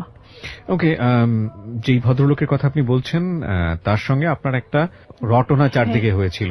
চারদিকে মানে এটা শুধু শামীম ঘটাইছিল। ওকে, তো উনি রাজি হয়েছিলেন এক পর্যায়ে আপনাকে বিয়ে করার জন্য? রাজি হয়েছিলেন এইভাবে যে তার সাথে আমার এর মধ্যে কিছুটা মানে সম্পর্ক এভাবে গড়ে ওঠে যে শামীম যখন এভাবে ছড়াচ্ছিল তখন আমার ডিপার্টমেন্টাল দিক থেকেও ওই যে মেয়েটার সাথে ওর কানেকশন ছিল, সে আবার আমার ডিপার্টমেন্টে এভাবে ছড়াচ্ছে যে আমি তাকে বিয়ে করছি। তা আমার ডিপার্টমেন্টে অনেকেই জানতো যে আমি তাকে বিয়ে করে ফেলছি। তো সেখানে দেখা যাচ্ছে সে আমাকে এক কথায় বলে দেয় যে যেটা ঘটে গেছে তাহলে আমি তোমাকে বিয়ে করব। ওকে, সো আপনি বিয়ে করেন এক পর্যায়ে? এক পর্যায়ে আমি তাকে আমার ফ্যামিলির অনুমতি নিয়ে বিয়ে করি। আমি বলি এটা আপনার জন্য একটা ভালোই প্রস্তাব ছিল আমি বলবো। আমার ফ্যামিলি বলে যে হ্যাঁ ঠিক আছে, পছন্দ হলে বিয়ে করাটাই ভালো হবে, যেহেতু এটা গুজব ছড়াই গেছে। তখন আমি তাকে বলে যে ঠিক আছে ফ্যামিলিগতভাবে আমরা বিয়ে করবো। সে বলে যে আমরা এখন এভাবে তো ছুটি পাই না, তা আমরা নিজে নিজে করে নিই, পরে আমরা ফ্যামিলিগতভাবে ইয়ে করে নেব। তো এখানে আমি কিন্তু সেটা রাজি হয়ে যাই। ঠিক তার 1.5 মাস থেকে 2 মাসের মাথায় আমি জানতে পারি সে বিবাহিত, তার বাচ্চা বলছে। তখন আপনি বিয়ের আগে তাকে জিজ্ঞেস করেননি? আমি জিজ্ঞেস করছি অনেকবার, কিন্তু বিয়ের আগে ওইভাবে আমি অতটা ক্লোজ ছিলাম না। ও কি বলেছে যে না আমি বিবাহিত না? না, ও অনেকবার স্বীকার করছে যে আমি বিবাহিত না। তো জানলেন আপনি? জানার পরে আমি তখন অনেকটাই কষ্ট পাই। কষ্ট পাওয়ার পর কষ্ট পাবেন কি? আমি তো যতদূর জানি যে এটা একটা মানে মারাত্মক রকমের আইন ভঙ্গন, মানে পুলিশের এত বড় একটা পোস্টে থেকে সে এই ধরনের কাজ করেছে মানে তো ক্লোজ হয়ে যাওয়ার কথা। অনেক কষ্ট পাই। কষ্ট পাওয়ার পরে ওকে আমি বলি যে এটা আমার সাথে করার কি দরকার ছিল। বাট সাহসটা পাই কিভাবে? সে সাহসটা পাইছে এভাবেই যে একটা ছেলে আমাকে এভাবে হ্যারাস করতেছে, তার সম্পর্কে তো আমি তার সাথে ডিসকাস করতাম। সেটা তো অন্য হিসাব, এটা তো ইনফরমাল হিসাব। কিন্তু ফর্মালি তো যদি যায় তাহলে তো চাকরি থাকবে না। সে এটাই ভাবতেছিল মেয়েটা তো এত কিছুর পরেও যেহেতু প্রকাশ করে নাই, তাহলে আমার ব্যাপারটাও হয়তো ওইভাবে প্রকাশ করবে না। ওকে, কিন্তু তার ফার্স্ট ওয়াইফ তো ঝামেলা করতে পারে, কনফিডেন্স এরকম ছিল। আচ্ছা, তখন এরকম যখন আমি দেখলাম যে না, আইনার সাথে আমার সংসার করা সম্ভব না, তখন আমি কিভাবে আমার ফ্যামিলিকে বলবো আবার যে আমি বিয়ে করার পরে এখন সংসার করতে চাচ্ছি না। সম্ভব না কেন ভাবলেন? শুধু এই বিয়েটা সম্ভব না মানে তার বাচ্চা আছে, 2টা বাচ্চা, অলরেডি 2টা বাচ্চা। ওয়াইফের সঙ্গে কথা হয়েছিল? প্রথম ওয়াইফের সাথে আমি কথা বলছি। কি বলেন উনি? প্রথম ওয়াইফ জানতো বিষয়টা? ওনার প্রথম ওয়াইফ জানতো বিষয়টা কিরকম। ইনার সাথে যখন সম্পর্কটা হয়, বাট বিয়ে না এমনিতেই, তখন উনি আমাকে বলতো আমার ভাবির সাথে কথা বলো। আপনাকে ওনার ভাবির সাথে কথা বলতো? মানে ওনার ভাবি মানে ওনার ওয়াইফ ওনার ভাবি সাজতো। তাহলে কি এখানে দেখা যাচ্ছে না যে ওনার ওয়াইফ ব্যাপারটা জানতো? ওকে, ব্যাপারটা শুধু আমি জানতাম না। ভাবির সঙ্গে কি বিষয়ে কথা বলতেন? বিয়ের বিষয়ে কথা বলতাম। আমি বলতাম যে আমি তোকে পছন্দ করি। বলে যে হ্যাঁ পছন্দ, সে তো আমাকে বলে যে তুমি ওকে পছন্দ করো। মানে অনেক বিষয় নিয়ে, আসল কথা এক কথায় যে একটা প্রেমিক প্রেমিকার মধ্যে একটা ভাবি আসলে যা হয়, সে সবকিছু একটা ওয়াইফ হলে তো কখনো মানা সম্ভব না আমার মতে।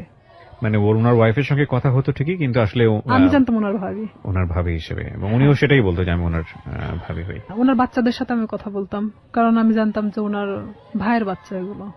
এক পর্যায়ে সে যখন আমি সংসার করব না, তখন বলে যে কেন করবা না, আমি কি এমন একটা কথাই তো ভুল বলছি, তো আমার তো তোমাকে পালার মতো সামর্থ্য আছে, এটা সেটা আমাকে অনেক কিছু বোঝায়। তাই আমি বলি ঠিক আছে তাহলে আমি বাচ্চা কাচ্চা নিয়ে নেই, যেহেতু আমারও তো একটা লাইফ আছে। সে বলে যে না এখন বাচ্চা নিতে হবে না, এটা সেটা, মানে সে কোনো প্রকার আমাকে বাচ্চা নিতে দিবে না। তার মানে তখন কি আমি এটা বুঝবো না যে আমার লাইফের যত টাকা পয়সা আছে তারা আমার দিক গ্রাস করানোর চেষ্টা করতেছে? ক্রমশ সে আমার দিকে মানে টাকা পয়সা সবকিছু থেকে মানে আমার থেকে চাইতে শুরু করে। সে আমাকে দেওয়ার দূরের কথা, সে নিজেই আমার থেকে নিতে শুরু করে। ব্রেকআপ হতে হতে হতে হতে এখন লাস্ট পর্যায়ে আমাদের টোটালি ব্রেকআপ হয়ে গেছে। এই পর্যায়ে সেই ব্রেকআপের পরে শামীম এসে করতেছে কি, আমার বিভিন্ন ফেসবুক আইডি খুলতেছে, বিভিন্ন ছবি আপডেট করতেছে, মানে যেখানে আমি কখনো ফেসবুক চালাই না সেখানে দেখা যাচ্ছে ফেসবুক চালানো হচ্ছে। মানে আমার নামে অনেক কিছু করা হচ্ছে যে আমি নাকি আবারও বিয়ে করছি, কিন্তু আবারও এলাকার মধ্যে এক ধরনের গুজব ছড়ানো হচ্ছে। অনেক কিছু আমাকে একদিক থেকে শামীম আবারও চাপের মুখে রাখছে। মানে মাঝখানের জীবনটা ছিল একরকম, আর ফার্স্ট লাইফ আর এই লাস্ট লাইফটা আবার আগের মতো। তো এখানে আমি শামীমকে অনেক ফোর্স করি যে দেখ, আগে তো আমি অনেক নিরীহ একটা মানুষ ছিলাম, কিন্তু আমি আমার সার্ভিস লাইফ 5 বছর, এখন কিন্তু উঠে দাঁড়ানোর মতো শক্তি আমার আছে। তো আমার সাথে এমন কোনো কিছু করো না যেটাতে তোমারও ক্ষতি হবে বাট সবার ক্ষতি হবে। সো রাইট নাও আপনি যেটা বলছেন যে আপনি যাকে বিয়ে করলেন তার সঙ্গে আপনার ডিভোর্স। হ্যাঁ, ডিভোর্স থেকে আপনি দিয়ে দিয়েছেন? হ্যাঁ, আমি নিজে। আপনি কোনো আইনি অ্যাকশনও নেননি? আসলে কি নিব, নিয়ে লাভটা কি? আমি এটা করছিলাম, যে তার নামে আমি জিডি করছিলাম, মামলা করার মানে সিদ্ধান্ত নিয়েছিলাম আমার ফ্যামিলি থেকে। পরে মানে যখন আমার ফ্যামিলি, আমার বড় জ্যাঠা বলে যে যা হবার তা তো হয়ে গেছে, এই জিডি মামলা মোকদ্দমা, তারা আসলে এক ধরনের সরল সোজা মানুষ, তারা চাচ্ছে যে আসলে এগুলো করার কি দরকার, যা হবার তা তো হয়ে গেছে। সেখানে তো মামলার দিক থেকে দেখা যাচ্ছে যে সে আমাকে মিথ্যা বলে হয়তো আমাকে বিয়ে করছে, কিন্তু তারপর থেকে তো আমাকে সে মানে ছাড়তে চাচ্ছে না, মানে বিষয়টা জটিল আকার ধারণ করতে সবকিছু মিলে, এই জন্য আপনি আর পরবর্তীতে আবার এখানে দেখা যাচ্ছে যে আমার লাইফেও অনেক ক্ষতি হয়ে যেত, যে ওনার ওয়াইফ যদি টোটালি না করতে যায়, তার সাথে আমার কোনো যোগাযোগ হয়নি, তাহলে সেক্ষেত্রে উনি যদি আমাকে বিভাগীয় একটা মামলা দিত, আমি থাকতে আমার হাজবেন্ডকে সে ফুসলিয়ে বিয়ে করছে, তার হাজবেন্ডও হয়তো এই কথা বলে উঠতো যে আমাকে সে ফুসলাইছিল, কারণ সেটার কোনো প্রমাণ নাই, বিপদে পড়তেন। তো সেখানে দেখা যাচ্ছে যে আমার কথাগুলো ভিত্তিহীন ছিল। আমি সবকিছু ভাবে আবারও সেখান থেকে সবকিছু ক্লোজ করে চলে আসছি। এরপরে কি আপনার পিছনে স্বামী আবার দৌড়াদৌড়ি শুরু করে? হ্যাঁ, এখন ও আবারও আমার পিছনে। ওকে বিয়ে শাদী করেনি? ও বিয়ে করছে, বিয়ে করার পর বউ ছাড়া দিছে, তারপরে আবার আপনার পিছনে। হ্যাঁ, এখন ও চাচ্ছে যে আমি। এখন কি করছে? ফেসবুকে আপনার নামে স্ক্যান্ডাল তৈরি করার চেষ্টা করছে। ফেসবুকে স্ক্যান্ডাল তৈরি করাটা খুব সহজ এই কারণে যে আমরা যারা সাধারণ মানুষ আছি, যারা এই অনুষ্ঠানটা শুনছেন, বিশেষ করে তাদের মধ্যে অনেকেই আছেন তারা খুব সহজ সরল, তারা একটা স্ক্রিনশট দেখলেই মনে করেন যে না জানি কি আছে এর মধ্যে, এই ঘটনা ছি। যে আমাদের সবারই একটা বড় সমস্যা হচ্ছে, আমরা সবাই ফার্স্ট ইমপ্রেশনে চিন্তা করি, ফার্স্ট ইমোশন। রাস্তায় একটা ঘটনা ঘটছে, কেউ একজন মার খাচ্ছে, আপনার মনে হবে সে চুরি করেছে, সে কারণে সে মার খাচ্ছে, এবং দৌড় দিয়ে গিয়ে আপনি দুটো মেরে চলে আসলেন। এই যে মনে হওয়ার ব্যাপারটা, এটা আমাদের ফার্স্ট ইমোশন ম্যাক্সিমাম টাইমই রং থাকে। আমরা কখনো বিহাইন্ড দ্য রিজন কখনো চিন্তা করি না, কজ কিংবা প্রুফ বিহাইন্ড দ্য রিজন কখনো চিন্তা করি না। একটু ঠান্ডা মাথায় 2 মিনিট ভেবে যে ওটার প্রতি আমাদের রিয়াকশনটা কি হবে সেটা জানাই না। কোন একটা পোস্ট দেখলাম, ইচ্ছা মতো গালিগালাজ। কিছুদিন আগে, আমি নাম মেনশন করবো না, আমাদের খুব বিখ্যাত প্রিয় একজন ক্রিকেটার তার বোনকে নিয়ে ছবি দিয়েছে ফেসবুকে, সেখানে আস্তাগফিরুল্লাহ, মানে এত বাজে কমেন্টস। এই যে মেন্টালিটিগুলো না, এই মেন্টালিটিগুলোর প্রধানতম কারণ হচ্ছে আমরা ফেসবুকটাকে খুব হালকা ভাবে নেই। আমরা মনে করি যে এখানে একটা কমেন্টস দিলাম, দিলেই কি না দিলেই কি, এমন একটা জগৎ, এটার সাথে বাস্তবের কোনো যোগাযোগ নেই। কিন্তু এটা ভুল, কারণ দিন দিন এটা এত বেশি ক্রাউডি একটা প্লেস হচ্ছে, এখানে আপনি যেটাই করেন না কেন, যাই করেন না কেন, সেটা কিন্তু একটা ছাপ রেখে দেয়। ভুল করলেও সেটা একটা ছাপ রেখে দেয়, এবং একই সাথে ভালো করলেও সেটা একটা সম্মান বয়ে নিয়ে আসে। আমরা কেউই ভুল শুদ্ধের ঊর্ধ্বে না, কিন্তু এই যে স্ক্যান্ডাল তৈরি করা কিংবা একজনের নামে বদনাম রটানো, একজনকে বিপদে ফেলা, এটা করা ওটা করা, এই ব্যাপারগুলো না খুব সহজেই করা যায়। কারণ আমরা যদি বলি, আমাদের বাঙালি সেন্স এই জিনিসগুলো খুব ইন্টারেস্টিং। আমরা দেখবেন যে কেওয়াস পছন্দ করি। সিম্পল একটা উদাহরণ, মাটি খোঁড়া হচ্ছে, সেখানে 10 জন লোক দাঁড়িয়ে থেকে দেখছে, আপনিও দাঁড়িয়ে থেকে দেখছেন, নতুন কিছু নেই, বাট আমরা খুব কৌতূহল প্রবণ একটা জাতি। তো সেই জায়গাতে যখন এই ধরনের কেওয়াস তৈরি হয়, বিভিন্ন মানুষ সেই কেওয়াস তৈরি করার সুযোগ নেন, কারণ কেওয়াস খুব অতি সহজেই তৈরি করা যায়। তো এই ফেসবুকে স্ক্যান্ডাল করাটা খুবই ইজি, এবং স্ক্যান্ডাল করে ফায়দাও খুব সহজভাবে নেওয়া যায় আর কি। তো আমাদের মতো মানুষ, বিশেষ করে আমাদের রিয়াদের মতো মানুষ, তাদের জন্য, তাদের ফিউচারটাকে নষ্ট করার জন্য এই ধরনের স্ক্যান্ডাল এটা খুব কাজে লাগে। কিন্তু একটা কথা হচ্ছে কি ভাই, দিন শেষে গড জাস্টিফিকেশন বলে একটা ব্যাপার আছে, ঈশ্বরের মার, হ্যাঁ, এবং এটা খুব ভয়াবহ।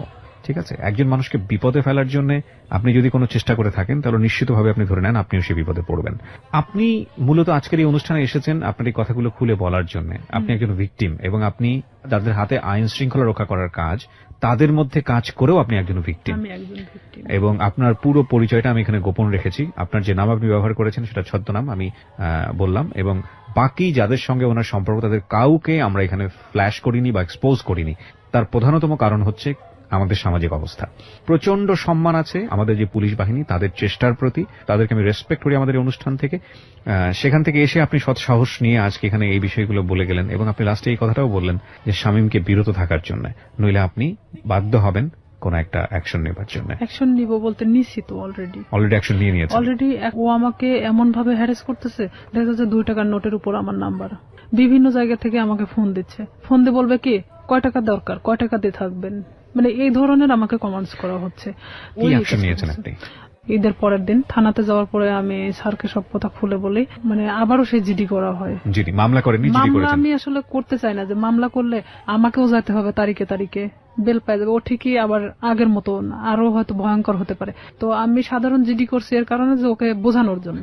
তো এখন করে জিডির কোনো অ্যাকশন কি হয়েছে? হ্যাঁ, আমি ওনার সঙ্গেই ওদের বাড়িতে আসি, মানে আমাকে দেখার পরেই ও বের হয়ে চলে যায়, মানে এমন ভাবে বের হয়ে চলে যায় ওকে, মানে আমি যে দেখায় দিচ্ছি দিতে দিতে ও মানে মোটরসাইকেল নিয়ে টান দিয়ে চলে যায়। আচ্ছা, এখানে জিডিটার বিষয়টা আমি যত জানি জিডিটা একটা সময় এনকোয়ারি হয় এবং এটা যদি সত্যতা পায় তাহলে অটোমেটিক্যালি মামলায় রূপ নেয়। মামলায় রূপ নেয়, কিন্তু এটা ঘটনাটা হলো কি যে আমি স্যারকে এভাবে বলছিলাম যে যেহেতু আমার লাইফে পিছনের ঘটনাগুলোতে আমি কোনো অ্যাকশন নেইনি, তো আমি চাচ্ছিলাম যে শুধু এখান থেকে বিরত করার জন্য। এখানে যেহেতু আমার ফ্যামিলি কিন্তু এখন আমার পাশে নাই, এক পর্যায়ে আমি ডিভোর্সের পরে পুরোটাই আমার ফ্যামিলি থেকে ভিন্ন আছি, তো কেউ যেহেতু আমার পাশে নাই সেখানে তো আর আমার লড়াই করে কোনো লাভ নেই। আমি চাচ্ছি যে সে যেন আমাকে ডিস্টার্ব না করে, তাহলে তো আমি ফুললি আমার মতো জীবনযাপন করতে পারতেছি না, আমি আমার ফ্যামিলির উপর নির্ভরশীল না আমি অন্য কারোর উপর। সবাইকে একটা বিষয় সতর্ক করছি, যারা আজকের এই অনুষ্ঠানটা শুনছেন, আমি জানি অনেকেই সতর্ক হবেন না, তারপরও 2-1 জন তো নিশ্চয়ই হবেন, সেজন্যই বলি কোন ধরনের কোন ডকুমেন্টস বা কাউকে যদি আপনার মনে হয় যে আপনি তাকে হেয় করবেন, যে কোনো ভাবে হোক সামাজিকভাবে হেয় করবেন, সেই রকম কোনো ডকুমেন্টস যদি পাবলিকলি আপনি ওপেন করেন, ফেসবুকে হোক বা অন্য যে কোনো কোথাও হোক, আপনি যদি ওপেন করেন without his or her permission, যাকে আপনি এটা ওপেন করছেন, যাকে আপনি এক্সপোজ করছেন, যাই করেন না কেন, আপনি যদি তার অনুমতি ছাড়া এটা করেন, সেটা কিন্তু আইসিটি অ্যাক্টে আপনার এগেইনস্টে খুব কঠিনতম একটা মামলা হয়ে যাবে। এবং আপনার কিন্তু কোনো জাস্টিফিকেশন নাই একটা মানুষকে, সে ভুল করুক বা অন্যায় করুক ন্যায় করুক, তার কোনো প্রুফ দিয়ে আপনি সেটা ফেসবুকে একটা প্রচারণা চালাবেন। কারণ সামাজিক মর্যাদা যদি ক্ষতি হয়, সেই সামাজিক মর্যাদা ক্ষতির ঘানি কিন্তু আপনাকে টানতে হবে এবং এগুলো কিন্তু নিয়ম আছে, আইন আছে। সুতরাং কোনো ধরনের মন্তব্য করা থেকে শুরু করে, কাউকে হেয় করা থেকে শুরু করে, এবং ফেসবুকে এমন কোনো কারো বিরুদ্ধে কোনো ডকুমেন্টস, সেটা প্রোপাগান্ডা ছড়ানোর জন্য হোক বা কারো বিরুদ্ধে কোনো ফায়দা নেবার জন্য হোক, যদি আপনারা কখনো এটা করে থাকেন কোনো মেয়ের বিরুদ্ধে, কোনো ছেলের বিরুদ্ধে, যার কোনো বিরুদ্ধে, তার মানে আপনি বিপদে আছেন। সুতরাং এটা প্লিজ করবেন না, কারণ সে যে কোনো মুহূর্তে আপনার এই বিষয়গুলোকে ইস্যু করে আপনার এগেইনস্টে মামলা করতে পারবে। আপনারা যদি মনে হয় এরকম কাজ করে কাউকে সামাজিকভাবে হেয় করবেন, তাহলে মোদ্দা কথা হচ্ছে আপনি নিজে নিজের বিপদ ডেকে নিয়ে আসছেন। সুতরাং সচেতন হন। আজকে হয়তো রিয়া জিডি পর্যন্ত থেমে আছে, কিন্তু আমি বিশ্বাস করি বাংলাদেশের পরিবর্তন আসছে, অনেক রিয়া জিডির কথা চিন্তাও করবে না, তারা সরাসরি মামলা দিয়েই বসবে। এবং এসব বিষয়ে মামলায় কিন্তু বাংলাদেশ সরকার খুবই খুবই খুবই অ্যাক্টিভ। অনেক ধন্যবাদ, আপনি এখানে সাহস করে এসেছেন। আপনার মাধ্যমে একটা মেসেজ আমি আজকে সবাইকে দিতে চাইলাম এবং সেটা মনে হয় অনেকেই পেয়েছেন। আমরা সবসময় একটা কথা বলবো যে একজনের জীবন গল্প আরেকজনের শিক্ষা হোক, কাউকে কোনোভাবেই ছোট করাটা আমাদের মূল উদ্দেশ্য নয়, এবং মূল টার্গেটটাই হবে সে যেই হোক না কেন, তাকে আলটিমেটলি সে যত যদি ভিকটিমও হয়, সে যদি কাউকে অপরাধও করে, তাহলে তাকে সঠিক পথে নিয়ে আসা এবং সেটা সুন্দরভাবে। একটা মানুষকে শাস্তি দেওয়াটাই মূল কথা নয়, একটা মানুষ যাতে শাস্তি না পায় তাকে সুন্দর করে বুঝিয়ে বারবার সেখান থেকে ফিরিয়ে নিয়ে আসা। উনি শামীমের ক্ষেত্রে সেটা করে যাচ্ছেন। শামীমকে শুধু একটা আজকের অনুষ্ঠান থেকে একটা কথাই বলার আছে, সেটা হচ্ছে it is the highest time. আমি জানি আপনি এই অনুষ্ঠানটা শুনতেছেন, আমি আপনাকে রিকোয়েস্ট করব, আমি জানি আপনি সমাজে অনেক ভালো কাজ করেছেন, হয়তো আপনি আপনার ব্যক্তিগত জায়গা থেকে, আমরা সেগুলোকে রেসপেক্ট করি। আপনি ওনার লাইফে যেভাবে লেগে আছেন, সেটা উনি যেটা বললেন সেটা যদি আমরা মেনে নেই যে সত্য, আমি জানি আপনাকে যদি বক্তব্য দিতে দিতাম তাহলে তো আপনার পক্ষ থেকে কোনো বক্তব্য ছিল, কিন্তু যেহেতু আপনারা স্বামী স্ত্রীর সম্পর্কে নাই, সুতরাং দুজনের জায়গা থেকে, ওনার জায়গা থেকে আমি যতটুকু সত্য নিয়েছি, এই জায়গা থেকে শুধু এতটুকুই বলার আছে, আপনি নিজেকে নিবৃত করুন, থামুন এখানেই, নইলে আপনার জন্য ভবিষ্যৎটা হয়তোবা সুখকর হবে না। কারণ উনি এরপরে হয়তো রেগে গিয়ে বড় কোনো স্টেপ নেবেন। আমরা চাই আপনারা সবাই ভালো থাকুন। আজকের মতো শেষ করছি প্রিয়